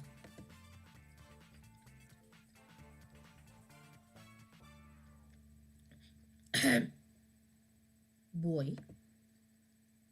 What do you want? Can't help but notice that roll of tickets in your pocket. Big winner, are you? The biggest? Got 'em all playing that speedy color game over there, see? Really? It's funny, see. I own that game. May I see your roll, please? I don't want to show you. I can see the other end poking out of your pocket there, and I can see the serial number. That ticket starts with 1. That's interesting, because the roll I loaded into the color spin here starts with 2. Meaning those tickets were when playing skee-ball, specifically by that girl over there, and you took them. You're a liar! Leave me alone, I'll yell for my mom. Do you really want to risk having your mother believe me instead of you? Instead, how about you give me the tickets and walk away?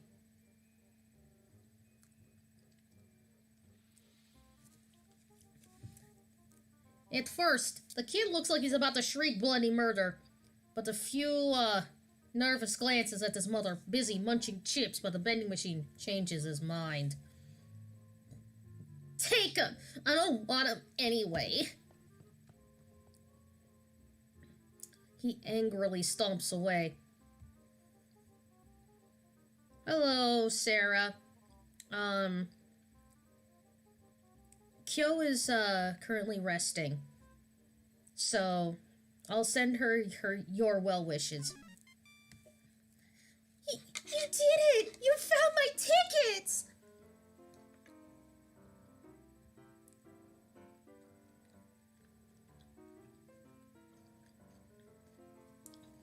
The girl actually hugs me. Well, hugs my leg anyway.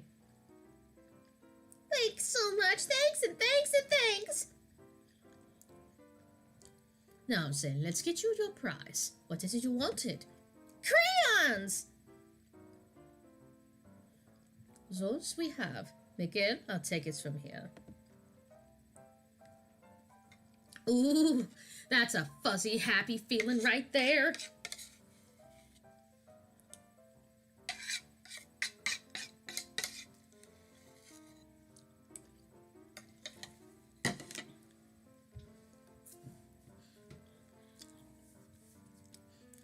But no time to rest on my laurels. I've got other arcade dreams to defend. 2 problems in the can now to deal with that cupcake problem. Uh-oh. Too late. The vintage Midway cabinet I only just finished fixing up. It's completely covered in icing. Looks like Ashley's costume is gonna need dry cleaning too. I shoot them a helpless look and shrug. Hey, Mikhail. Kinda wish this was pink icing, and then nobody'd notice. I'm sorry about that. I wasn't quick enough. Hey, no, you still helped out. I saw you with those other kids. You're a natural. I think things are winding down anyway. Why not take a break? And then I'll swap with you and take a break myself afterwards. Okay.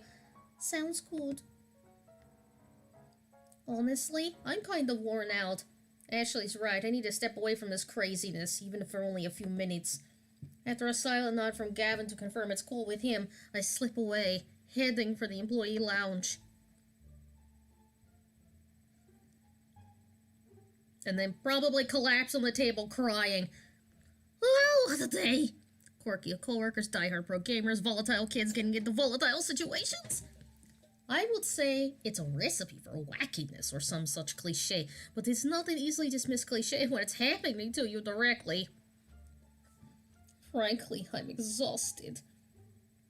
I drop down into one cheap folding metal chairs in the employee break room, groaning and rolling my head back to try and work the kinks out of my sore shoulders. And I spot an upside-down kid. Huh. What? Stop! Oh wait, I'm the one leaning backwards. I sit up and turn around instead. Better. Wait, what's a kid doing back here? Hey, I think he was hoping I wouldn't notice him. Hi. Hi. And you are? Mikey. Hi, that's my name! Okay, that's a start. Hello, Mikey. My name is Mikhail. It's just a different kind of Mikey. What are you doing back here? Why are you in our domain? This is an employee area. There's a keypad. How did you get in? The guy at the desk dropped this.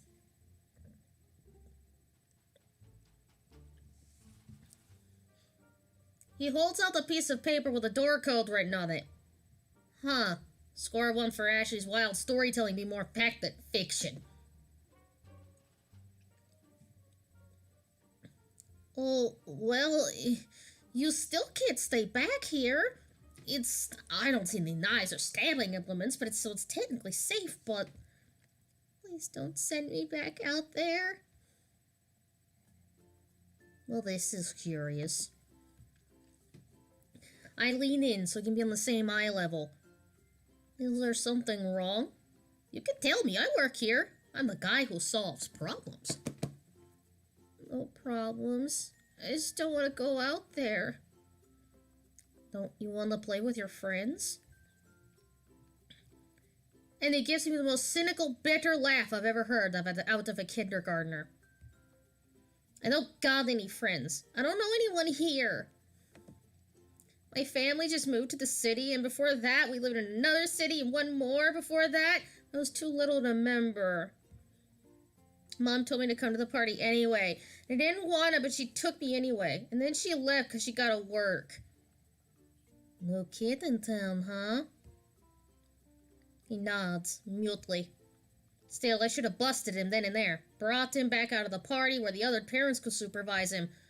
I should have told Gavin. I should have enforced the rules of the arcade. Okay, kid. I won't tell on you. If you want to stay back here for the rest of the party, I'll keep you company. Thanks. You really won't tell my mom? Nope. Why? I thought you'd make me want to go. You're an adult, like Mom. Hey, I wasn't always an adult. I was a kid once. The new kid in town, in fact. You were the new kid? Yes. Although for me, that started happening back when I was 10. Again and again, moving from town to town, school to school, never really making any friends. Not for years.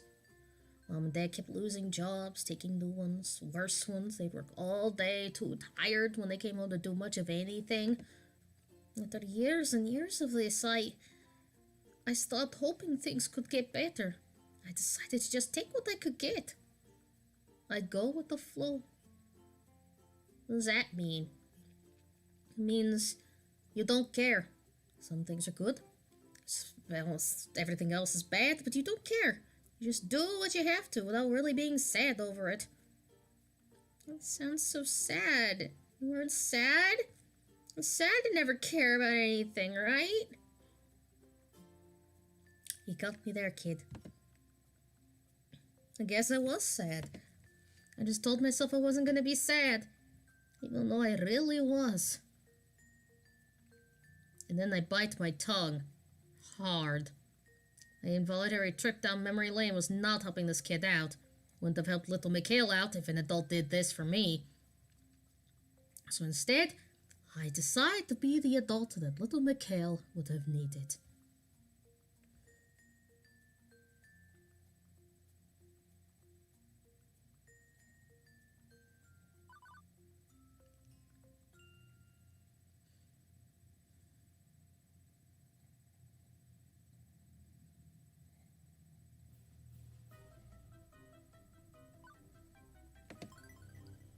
Hey, Mikey, look. Both of us have had some sad times, but it's not always going to be like that. I work here at an arcade. I help people play fun games all day long. How cool is that? I did make a friend eventually, a nice girl named Juniper. She helps when I'm feeling bad, and I help her. I won't lie to you. You'll still feel sad sometimes. Life can be very, very hard, but it won't always be so hard. If you keep your head up, you can ride through the good and the bad parts. Isn't there anything in your life that's always good, no matter what? Mikey thinks it over a little. I like cartoons. I can watch those no matter where we live. See? No matter how sad you get, you'll always have cartoons. Any city you live in will have them. There's always good things, along with the bad. Does anyone else at your school like the same cartoons you do? I don't know. Do you want to find out? There's an super easy way. You just ask them. Really? Really? You'll be surprised. Mr. Mikhail? Yeah? Do you like Ultra Warrior Unicorn Rainbow Champions too? I fucking love Ultra Warrior Unicorn Rainbow Champions! Don't tell your mother I use that word. The kid grins, assuming he caught me swearing. Well, then we're both laughing. It's just an ordinary person now, not some authority figure. I make mistakes. Both of us have highs and lows. Hey, I bet some of the kids out there love Ultra Warrior Unicorn Rainbow Champions. I mean, who doesn't? How about we go back out there, and you can ask the other kids what all cartoons they like. You don't know until you ask. Oh no. I'm not saying they'll all be your friends. Some won't. But some will. Puts dollar into Finland's swear jar. The good and the bad, Mikey. You'll get both if you look. And it's worth looking for the good.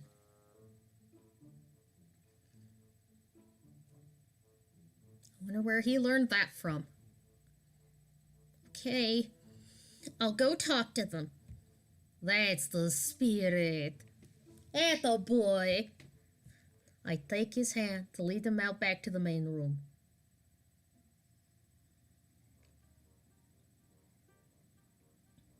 And off he goes. I'm not fooling myself. I know I haven't fixed old Mikey's problems. I'm no child psychologist. That was entirely me flying by the seat of my pants. But for that moment, I was able to help someone in the same crappy situation I found myself in long ago. 15 years ago. Everything changed. No more family vacations, arcade visits. We couldn't afford them and they couldn't take time off work. The whole Bazarov family had to learn to settle, to accept the lot in life we've been dealt. This is getting uncomfortably deep. To simply go with the flow, never hoping, never wanting.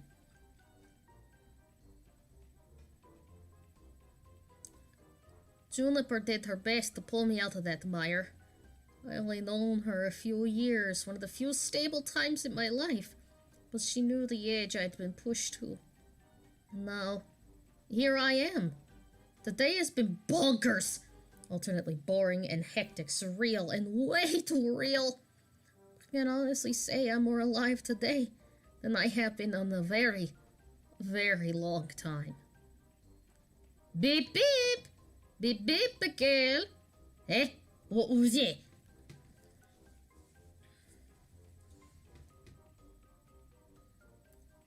My emotional voice analyzing subroutines combined with your body language suggests you're very happy right now. Yeah. I guess I am. How did you know? I just told you, silly. I mean, how did you know I'd love this job so much? Oh, that's easy. I didn't. What? I lied. I was 40% sure. 47. All had the elements that seem to click with your optimal social requirements: a fun atmosphere, the spirit co-workers, helping people out, and so on. Also, I cross-reference your roommates' postings talking about how much you enjoyed arcade visits when you were a kid. Still, 47%. But I was 99.9% sure that if I said I was 99.9% sure, you'd be willing to give it a try. So you lied to me to get me into this interview? Yeah, pretty much.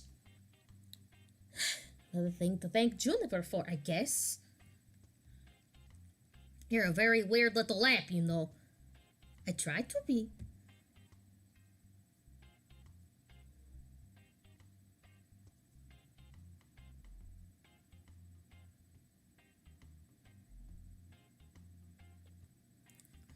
From the cars pulling out in the parking lot, it looks like the party's over. Oh, thank God. It's just about closing time for the arcade anyway. Most of the gamers have filed out by now, if they hadn't already fled the tidal wave of kitties. My first impulse is to go bug Gavin about my paperwork. But then I can wait. I'd rather go help someone with the tidying up, or maybe see how VIPs are doing. With enough time to check on with everyone, though. Who they want to hang out with.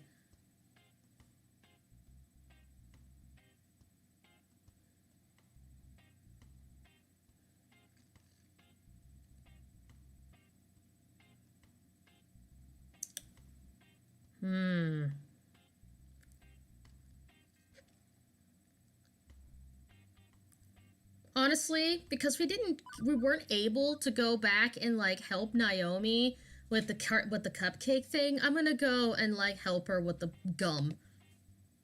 Huh? Oh hey, how you doing? I hurt like a bitch. I don't think it's hitting yet. Oh.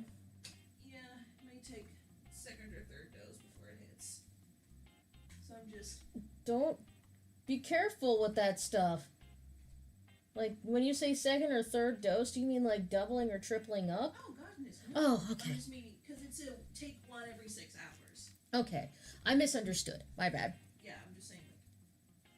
Everyone... Because no way I'm messing with that stuff. Oh, yeah. Everyone say hi to Kyo. She's up. I've just been grinding on Utopia this whole time.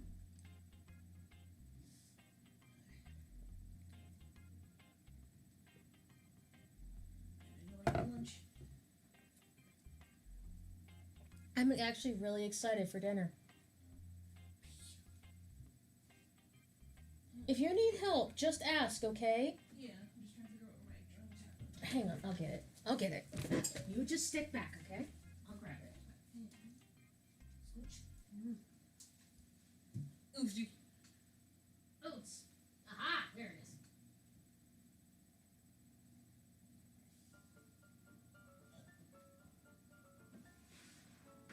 Here you are. Ah, of course, over here.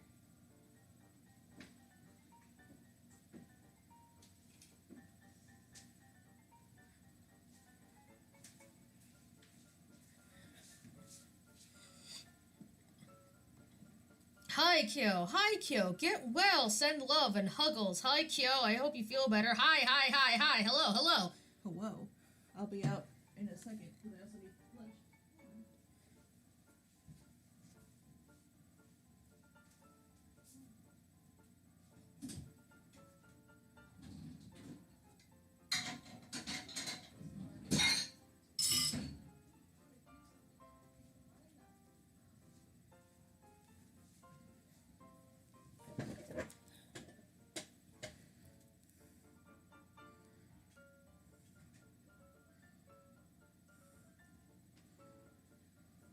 Hope you're feeling better. Sends good vibes.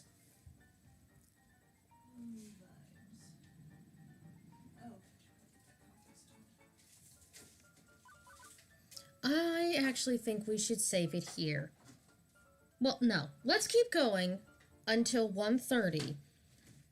And then I can start the cooking segment.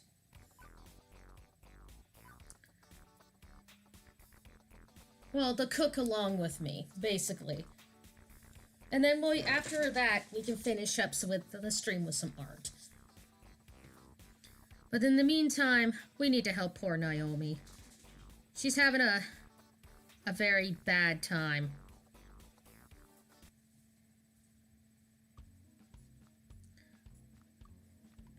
Naomi definitely looks like she could use a hand. Someone's jammed bright pink bubblegum into a coin slot, and she's trying to clear the sticky mess out.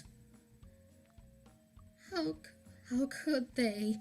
How could they do this to a poor innocent little Cubert? Hey, need a hand? Oh, thank goodness. Yeah, work on the second player slot for me. I need swaps and stuff in my kit there. Grab what you need from it. Honestly, the nerve of those kids. No respect at all for these games. Games aren't like chew-proof, machine-washable baby toys. They're delicate. They deserve love and care. Well, they are toys, right?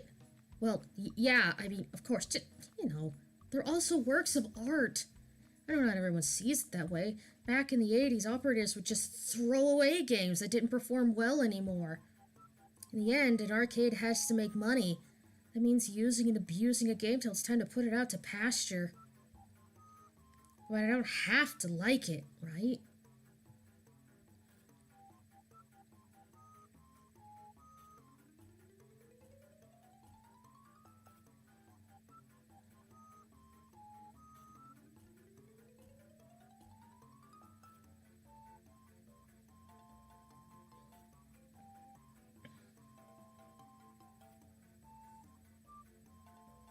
Hi, Maddie. You didn't miss any more jump scares, but you did miss an invasion.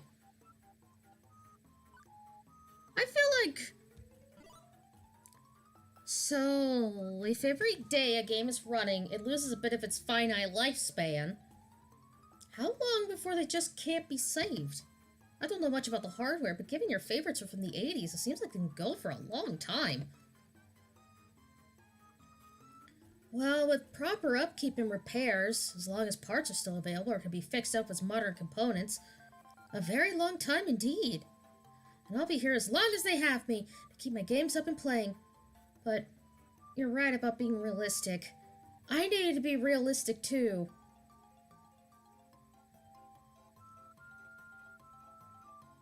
I know this isn't a museum. We're not preserving priceless treasures for generations to come. Sometimes I treat it like my own private little collection, but really, I do want people to play and enjoy these games. And Wamp does wear them down, though, in time. As long as I'm here, pick up a game when it wobbles on its feet, dust it off, straighten it up, and send it back out there to be played with all over again. With the last of the gum pulled out of the slot, Naomi closes up her toolbox.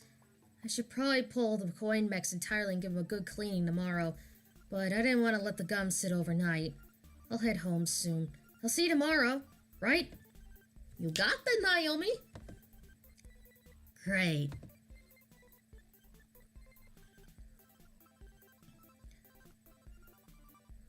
With things winding down, there's just one last thing to take care of before I'm out the door. I seek out Gavin to handle the remains of the day.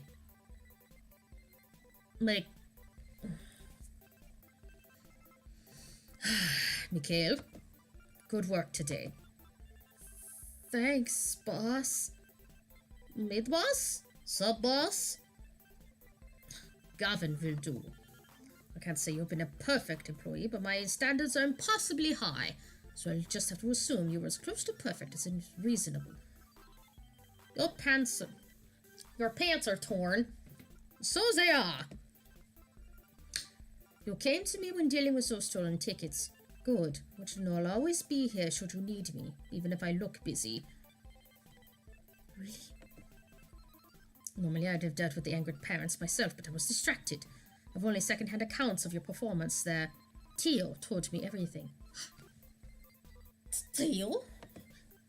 Though Theo isn't staff, I suppose he stepped up to handle that rude customer with a rational and calm attitude, so consider that handled. I'm not pleased you sold our moopy for only $1,000, not $3,000 as I requested. Gavin, we only paid $200 for that game. I'd be ripping off a customer.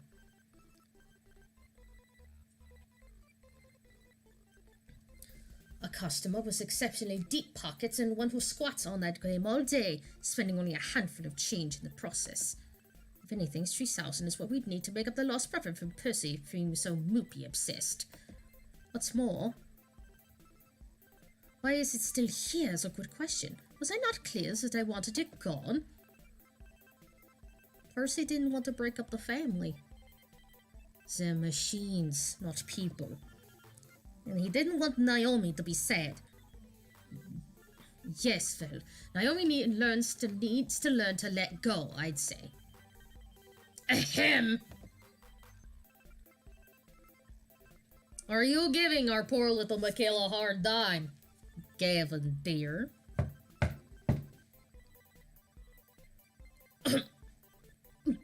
Miss Francine, I thought you were napping.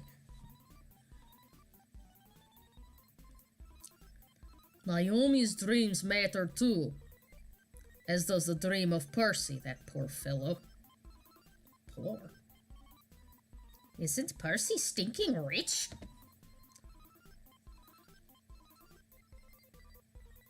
Gavin, I know you mean well, wanting to keep everyone's dreams afloat, but sacrifices made in their name that shatter the dreams of others. Well, that's not what the Funplex is all about. Mikhail, you understand, yes? The reason why? Why I'm here? That's the question she asked me during the interview. Now I think I understand. I came here today looking for hope. Hope I could do more with my life than compromise. I walked up to the sound of bullshit. Correct. Settling for what I can get and just going with the flow. Everyone I met today is full of hope. Gamers cashing scores, people following their passions. No one here is willing to give up on their dream. Not even you, Gavin. You know we're better than this, Gavin. We don't settle. We chase after our hopes and dreams and won't accept anything less. Oh, I see. Mikhail. Miss Francine, I apologize. It's difficult to balance my idealism against my realism some days. I know in my heart I need to err on the side of idealism even if my mind screams in protest. I can assume you still keen to work here, Mikhail? I don't even hesitate before replying. Absolutely. Gavin fetches a nearby short stack of forms. Fill these out tonight and hand them in to me the first thing in the morning. And welcome to the Funplex. Welcome to the family, I'd say. Ah! Oh, wood brick cheeks. I'm sure you'll fit in just fine, Mikhail.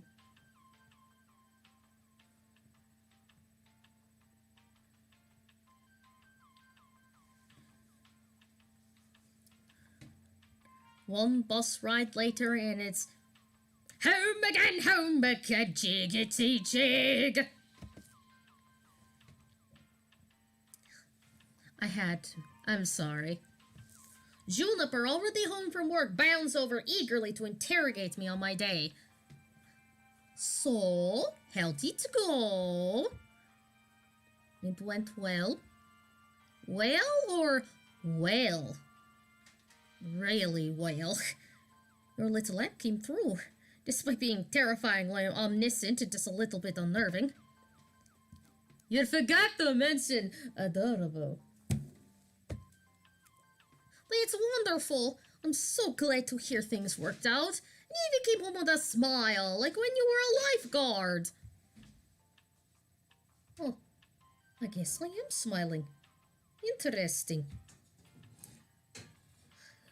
By the way, there's just one teensy-wincy, itty-bitty little question I still have for you.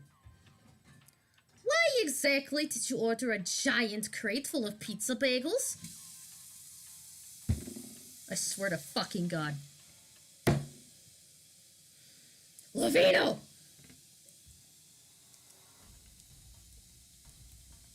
Did I neglect to mention that part of the terms and conditions?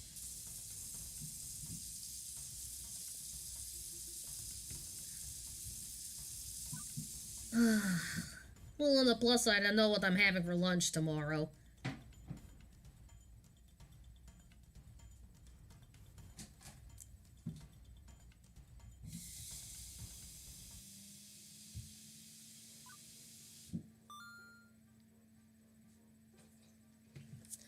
That's level 1 of Arcade Spirits achieved.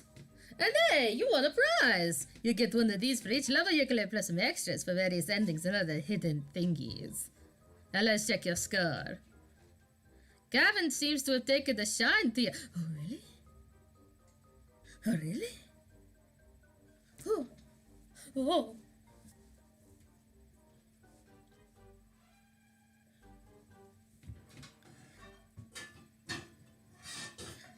You're proving to be a gentle, sweet, and compassionate soul. Also, you've scored 6,650 points. Keep talking with people and your score will go up, up, up, up, up, up, up. Today's pizza fact is Americans eat approximately 100 acres of pizza each day, or 350 slices per second. Wow. Do you want to save your game before proceeding to level 2? Yes.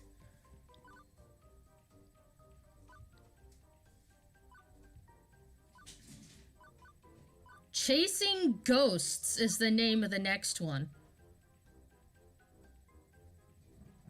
Weaklings!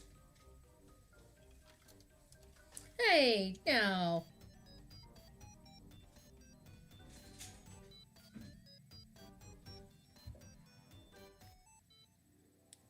Level 2, Chasing Ghosts.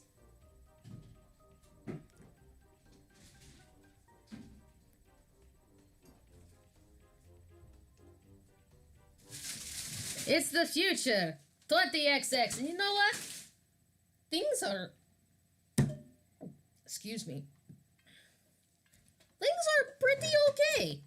I've worked as a floor attendant at the Funplex for 2 weeks now. Hard work, but rewarding. In a spiritual sense, at least. I've helped Naomi repair pinball games. I've had tea with Francine while she reminisces about the far-out 1960s. I have evacuated the gamers when the kitchen accidentally caught fire. I've had numerous kids puking up nachos on my shoes. I've scum out of any number of circumstances. I've chased what turns out to be entirely too many spiders out of a single skee-ball machine. Okay, look, I know I'm not painting this in a very rosy picture so far, but honestly, I'm happy. I'm happy even amidst the chaos and the grossness. I'm happy. And that's what matters, right? Right! You're happy! This is the best I've seen you in ages, Mikhail. Now, before you come home all drained and exhausted, and now, well, you're still tired, but you're good tired.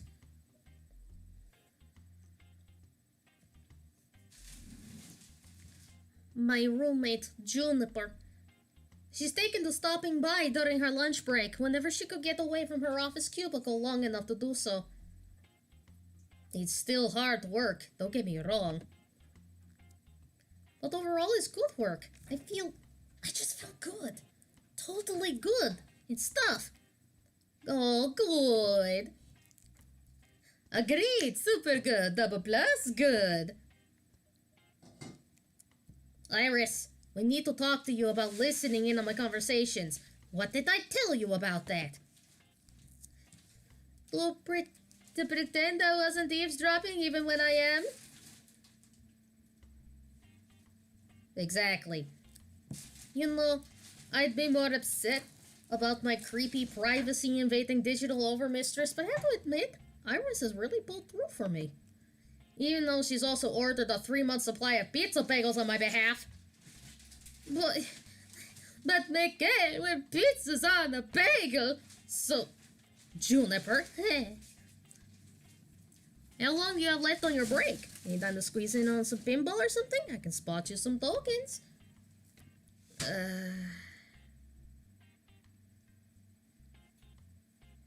No can do. Our new assistant synergy manager arranged a team building exercise. I have to, like, move colored bits of paper around or something and then exchange high fives.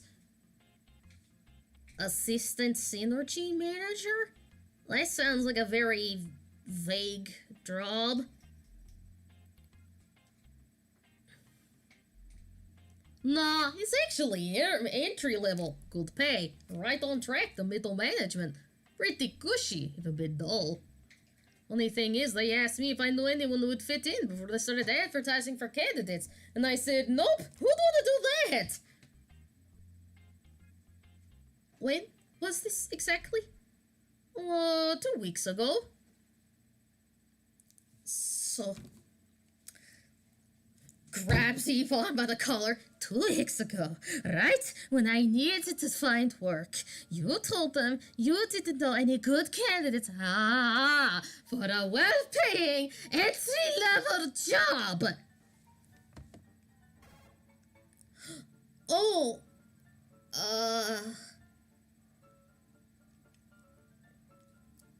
well, you wouldn't like being an assistant synergy manager, right? Not one bit. Juniper! Please tell me you told them no because I'd already taken this job by that point, not because you forgot.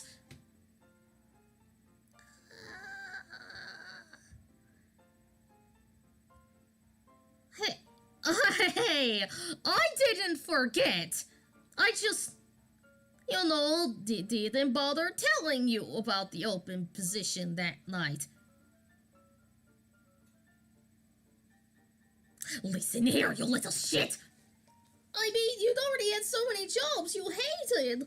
I knew you'd hate being an assistant synergy manager, so I didn't feel the need to tell you.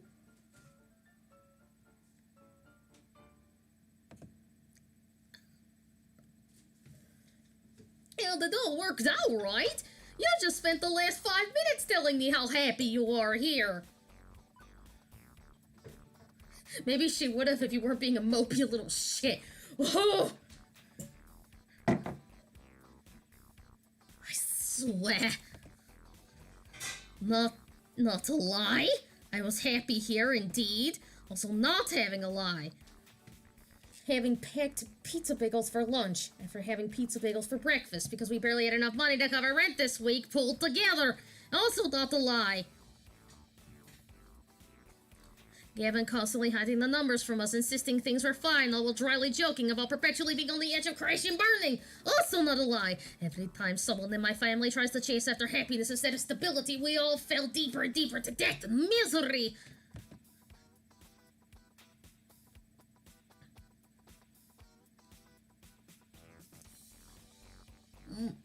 Mikhail? Say something. You're scaring me. And your grip is tightening around my collar, just to let you know.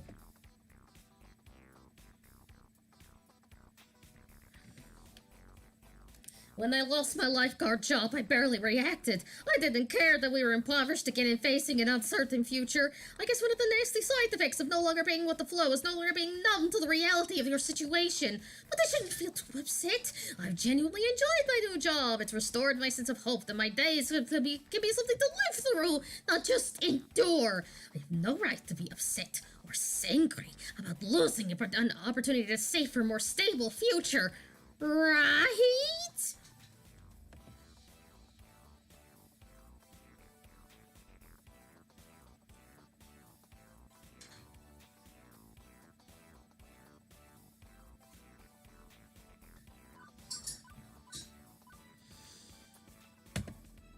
So I won't be angry or upset. I'll just swallow it like everything else. Simple as that. I decided I was done compromising, right? Done with settling, going with the flow. I'm going to be the one to break the family curse. I chose this path of my own free will. Even if I didn't have all the facts at the time. Even! But I'm going to be honest. Boundless confidence doesn't cover the simple fact that I chose to be vulnerable rather than safe. If the arcade closes, if anything else goes wrong. Stone still. No need to dump all that on Juniper. It's okay, Juniper. You were right. I'd have hated that job. And things are great here.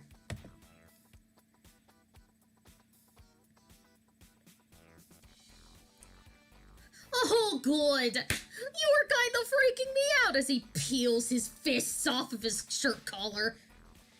Trust me, it's the right decision. You'd learn to loathe working at my office, like I do. I mean, sure, the pay is good. You can get solid health insurance and paid vacation time, and they have a sweet little coffee shop right in the lobby. And these really great chairs to support your lower back, like $1,000 chairs from Sweden, crafted by master chairsmiths.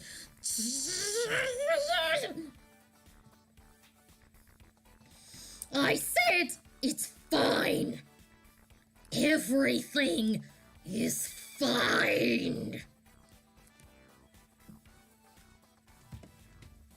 Honestly, I'm okay. I mean, I won't deny that job would have been a safer bet. I want to contribute my fair share to the apartment rent, you know? But what's done is done. I'd rather look forward than back. Right. Forget I said anything. Please forget I said anything. I'm sorry. I should have told you. I shouldn't have held that back. Damn right. But I still would have pushed you to take the job. It's totally horrible in my office. You would have been miserable there. Like me.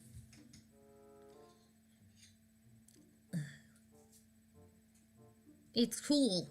You're right. I would have hated it. Okay, good. I've got a good feeling about this. I know you're right where you need to be, even if I was kind of dumb about getting you here. Hey, I've got to get back to the office. Have a good lunch, okay?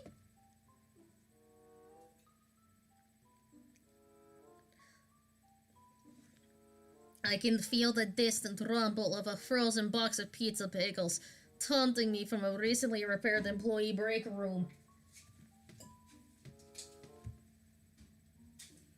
Hey, yeah, okay.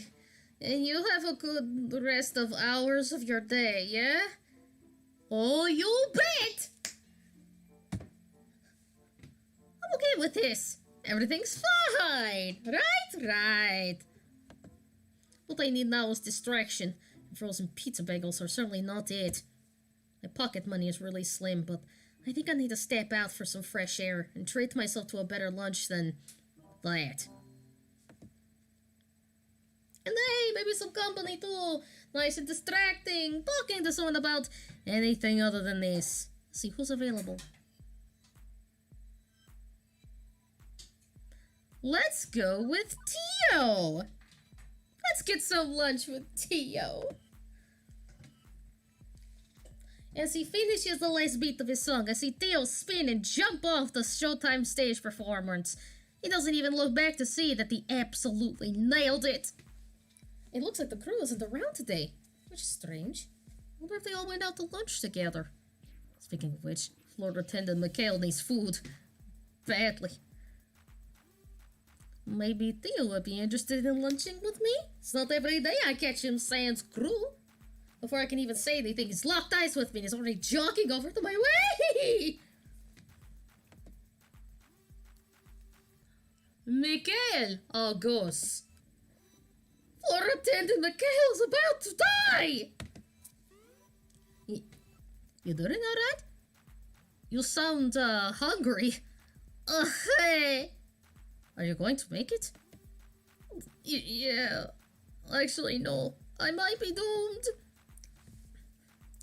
Well, I can't have you dying on me. Not like this. Let's get some food in you. I'll take you the whole story.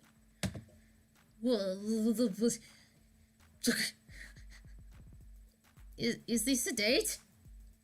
No, it's just lunch. Why? I mean, the bookstore? Do they have food too? I didn't know.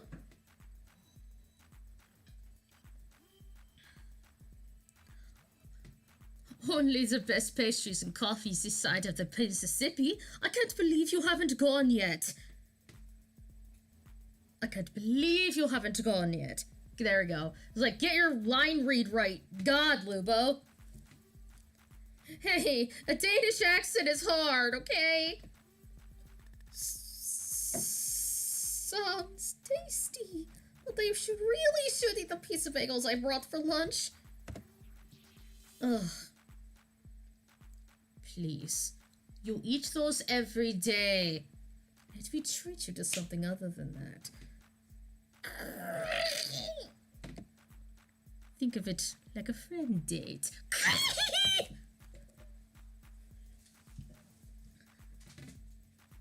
Theo, relentless as always. Fine, you win. Let's go. Despite coming to this little strip mall for 2 weeks, I actually haven't visited our neighbors. Mostly I did whatever needed doing. Took orders from Gavin, led the hand to Ashley and Naomi, things like that. What the job called for. No more, no less. I couldn't say I've ever been a part of any community outside of the immediate circle of my coworkers. The others visited the whole story frequently.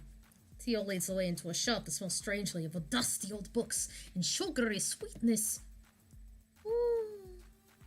I don't think I've ever been in a little independent bookstore. Or a bookstore at all. It's 20XX. Who buys books in a brick-and-mortar store anyway? And despite the subdued atmosphere compared to the arcade, there are customers present and accounted for, sipping coffee, reading old tomes, and yes, munching donuts.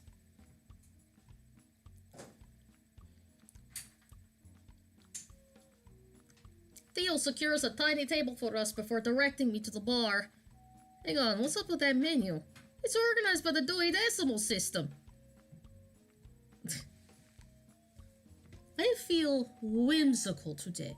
I'll have a matte groaning, pink icing, colorful sprinkles, and ring it up on my tab. I mumble out a thanks, trying not to make a big deal out of it. Cash is tight and boutique cafe pastries wouldn't help my situation much. Whoa.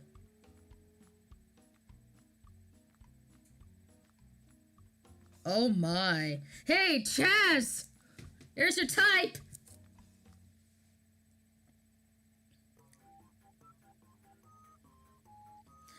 A pair of middle-aged guys waits to take my order. Hey, I'd like,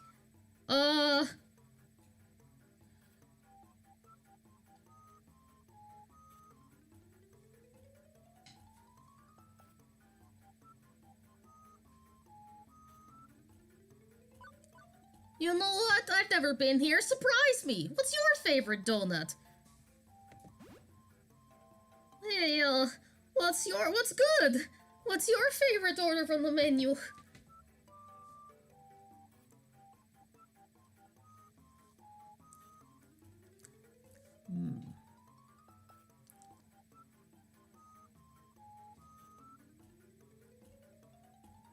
One Teddy Pratchett coming up, and jam pastry with kolache and coffee.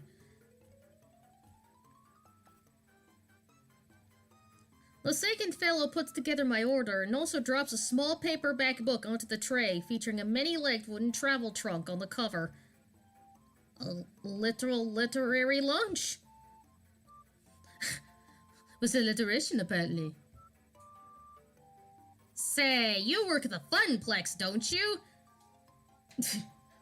Right, we've seen you walk past the doors every morning and evening. Like clockwork. Tick-tock. Oh my god. They're married. They're married. Holy shit.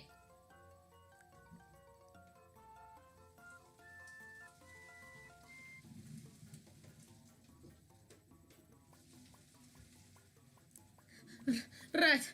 I should have introduced myself. Floor attendant Mikhail Bazarov at your service.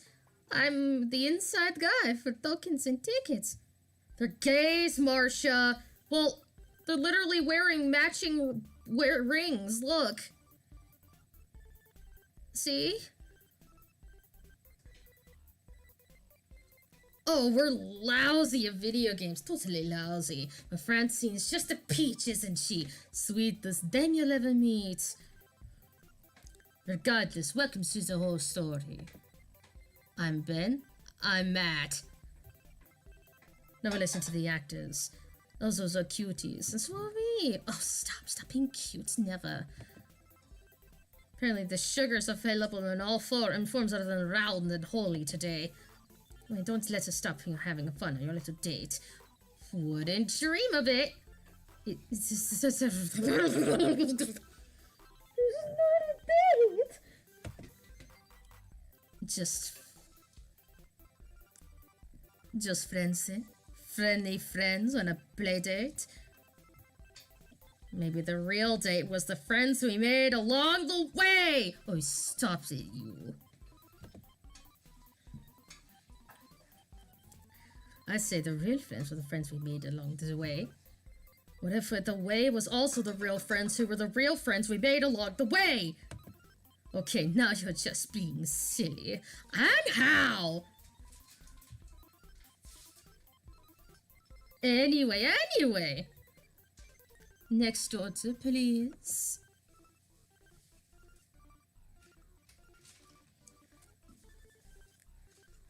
Mikhail, you stopped working. The pair waves in the next customer as I return to Theo's table with our orders on a nicely decorated wooden tray. Nice choice, That's my second favorite. Gotta admit, it looks delicious. So, no regulars from your crew here today? Today is our monthly break day. I mean, folks come and go as schedules permit. I can't expect them to dance 8 hours a day, 7 days a week. But this is different.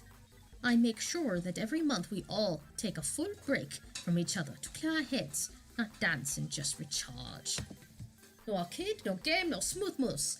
Just a moment to reflect and enjoy the good things in life. Wow, that's actually a great idea. Too much of the same old stuff really dulls the mind. It keeps attendance up for all the other events. Less chance of a burnout that way. Wink. But you still showed up today to dance. Theo looks away for a moment, guilty as charged. Why? When is your break?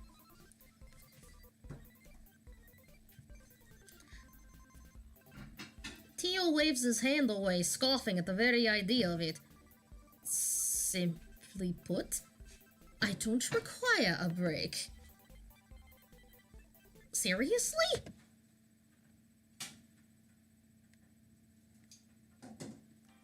That's an early way to the grave, or everyone needs a break sometimes.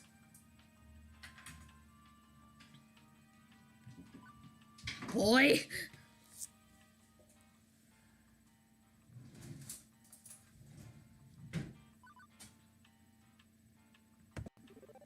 The road to hell is paved with great intentions, Theo.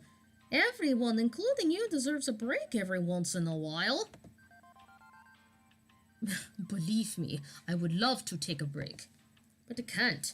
Truly. Oh, break day doesn't apply to me. I need to continue to work hard. You know, I've built this community from when it was nothing.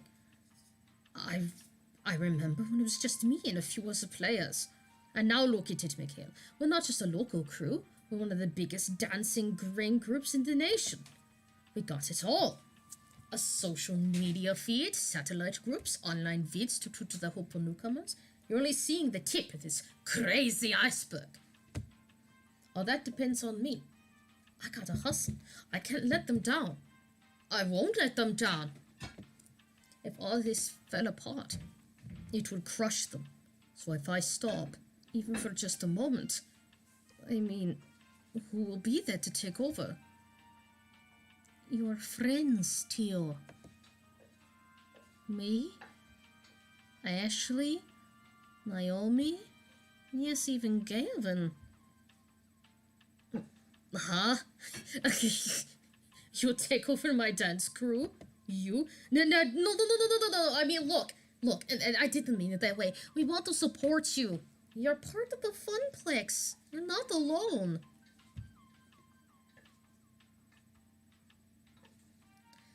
For the first time, Theo, who's always had the wisecracker, a smooth saying, is silenced by my words. Please, never forget that. He lets a smile gently return to his lips. I know it's hard to trust others sometimes. Just recently, I had to deal with some trust issues. Really recently, like this morning, actually. And it's not fun, I get that. But you do so much for others. It's okay to let them do things for you too.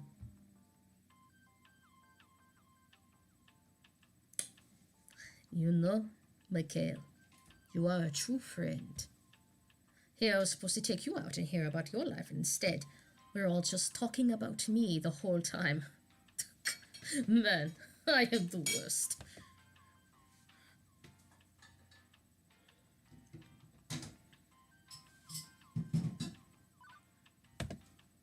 And I know Theo's just joking, but really no one is as bad at dancing games as I am. You may be the worst friend. You might be the worst friend, but I'm the worst at Showtime stage. So, what even? Eh? Yeah.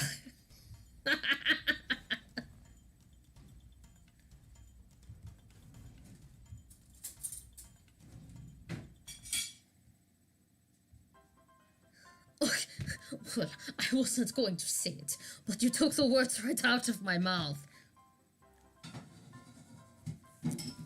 Theo chuckles as he goes back to his normal self.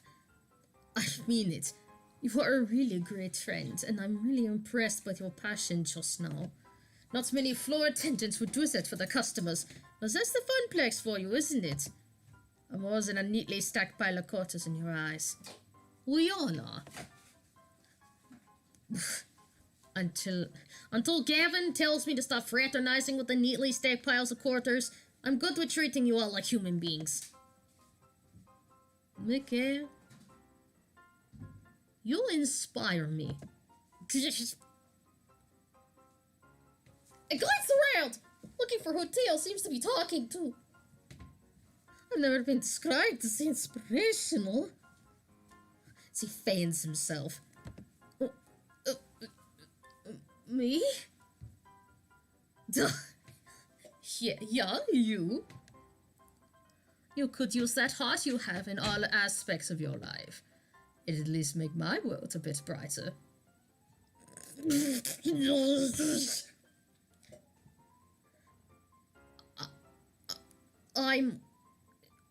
I'm flattered, Theo.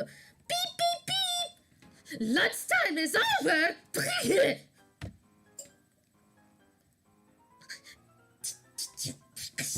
Did you really have to interrupt that? Right then, right there! Too bad. Get on it. Go back to work, stupid. It looks like it's time to get back on stage anyway. And back to work. Are you certain you wouldn't want to rather dance with me? You still haven't tried out Showtime stage yet. Rain check, Theo. Rain check. You can't use that excuse forever, my friend. Check with me again next time it's raining. That's the opposite of what a rain check means. Look, before you go, can I ask you something? Shoot. You're a really hard worker and all. But don't you get bored running through the same routine day in and day out? Even I switch up the playlist now and then. What do you mean? Well, I mean, are you happy with what you're doing? Is there anything you can add to your life, your job, that would make it more meaningful? Like for me, when I first started dancing, I made a promise to myself. If I was ever in a position to build a community around Showtime stage, I'd give it everything to make that dream happen. It sounds ambitious. You know it. I've got ambition oozing out of every orifice of my body. Please don't go like that! Are you alright? I'm having a moment.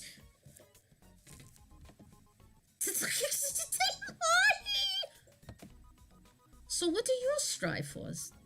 What do you want to accomplish? Or is this it? Sorry, that got a little too deep, didn't it? Anyway, just something to think about.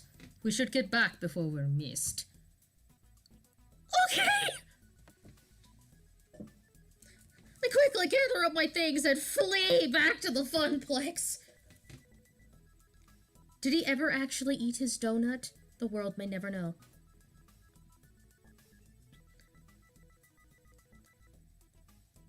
Time for the afternoon shift. That's when things heat up after quiet mornings. More kids coming in after school, more pro gamers rolling in with crews. I'm heading back to my desk, ready to take care of what needs to be taken care of when I'm intercepted en route. What?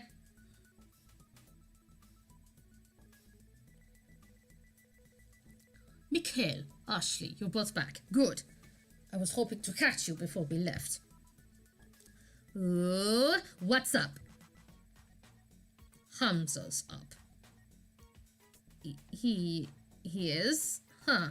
Okay. Ashley, I'll bring around the van shortly. Mikhail, you'll be flying solo today. Hang on. What's happening exactly? Who's Hamza? Hamza's a game finder and an auctioneer and gives next to no notice when a new block of games must be going under the gavel, so we need to move. Ashley, Naomi, and Francine and I will be going to this auction for the rest of the afternoon while you run the funplex. My first instinct is to nod and go along with it. Gavin's the law around Esports, but Theo's words are still dangling in my mind. Doing what needs to doing is great and all, but maybe I need to step it up a bit more. Plus, the idea of being trapped here during our heaviest hours with no support was hardly appealing.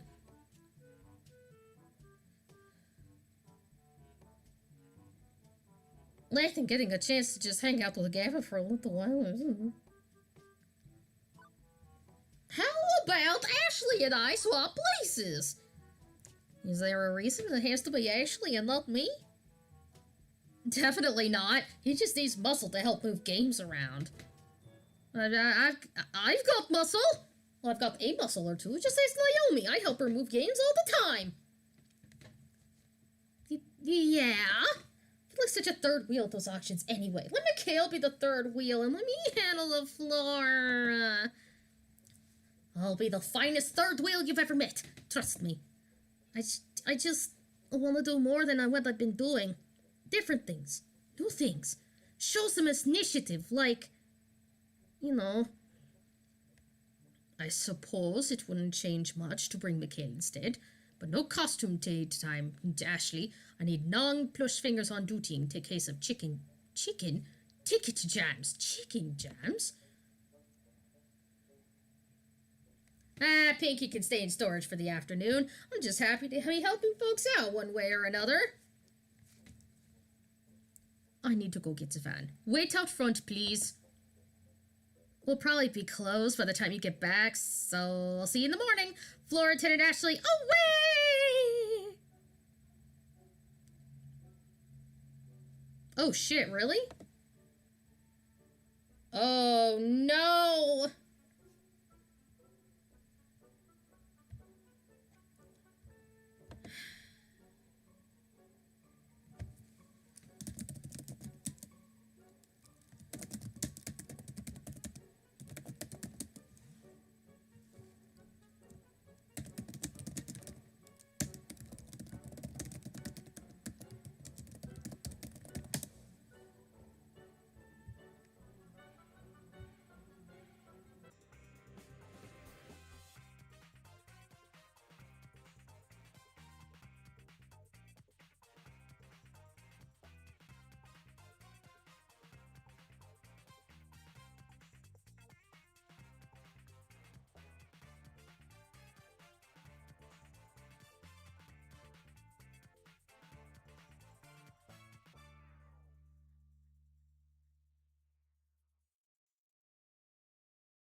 We are dropping frames like crazy.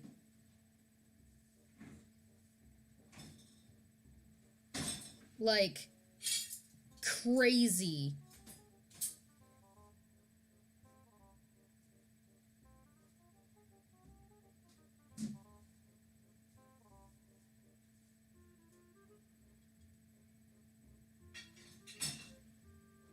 Oh my word, can you hold steady for 10 seconds?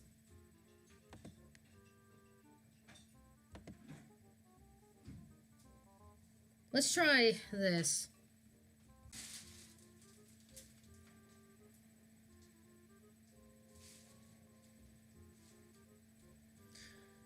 Good Lord.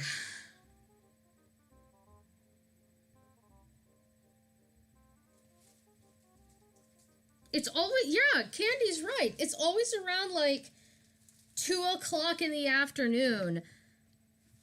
At least these days. YouTube just wants to fucking implode upon itself.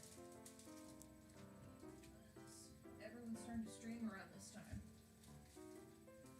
Because it'd be 5 on the East Coast, 2 here. So a lot of people might be streaming.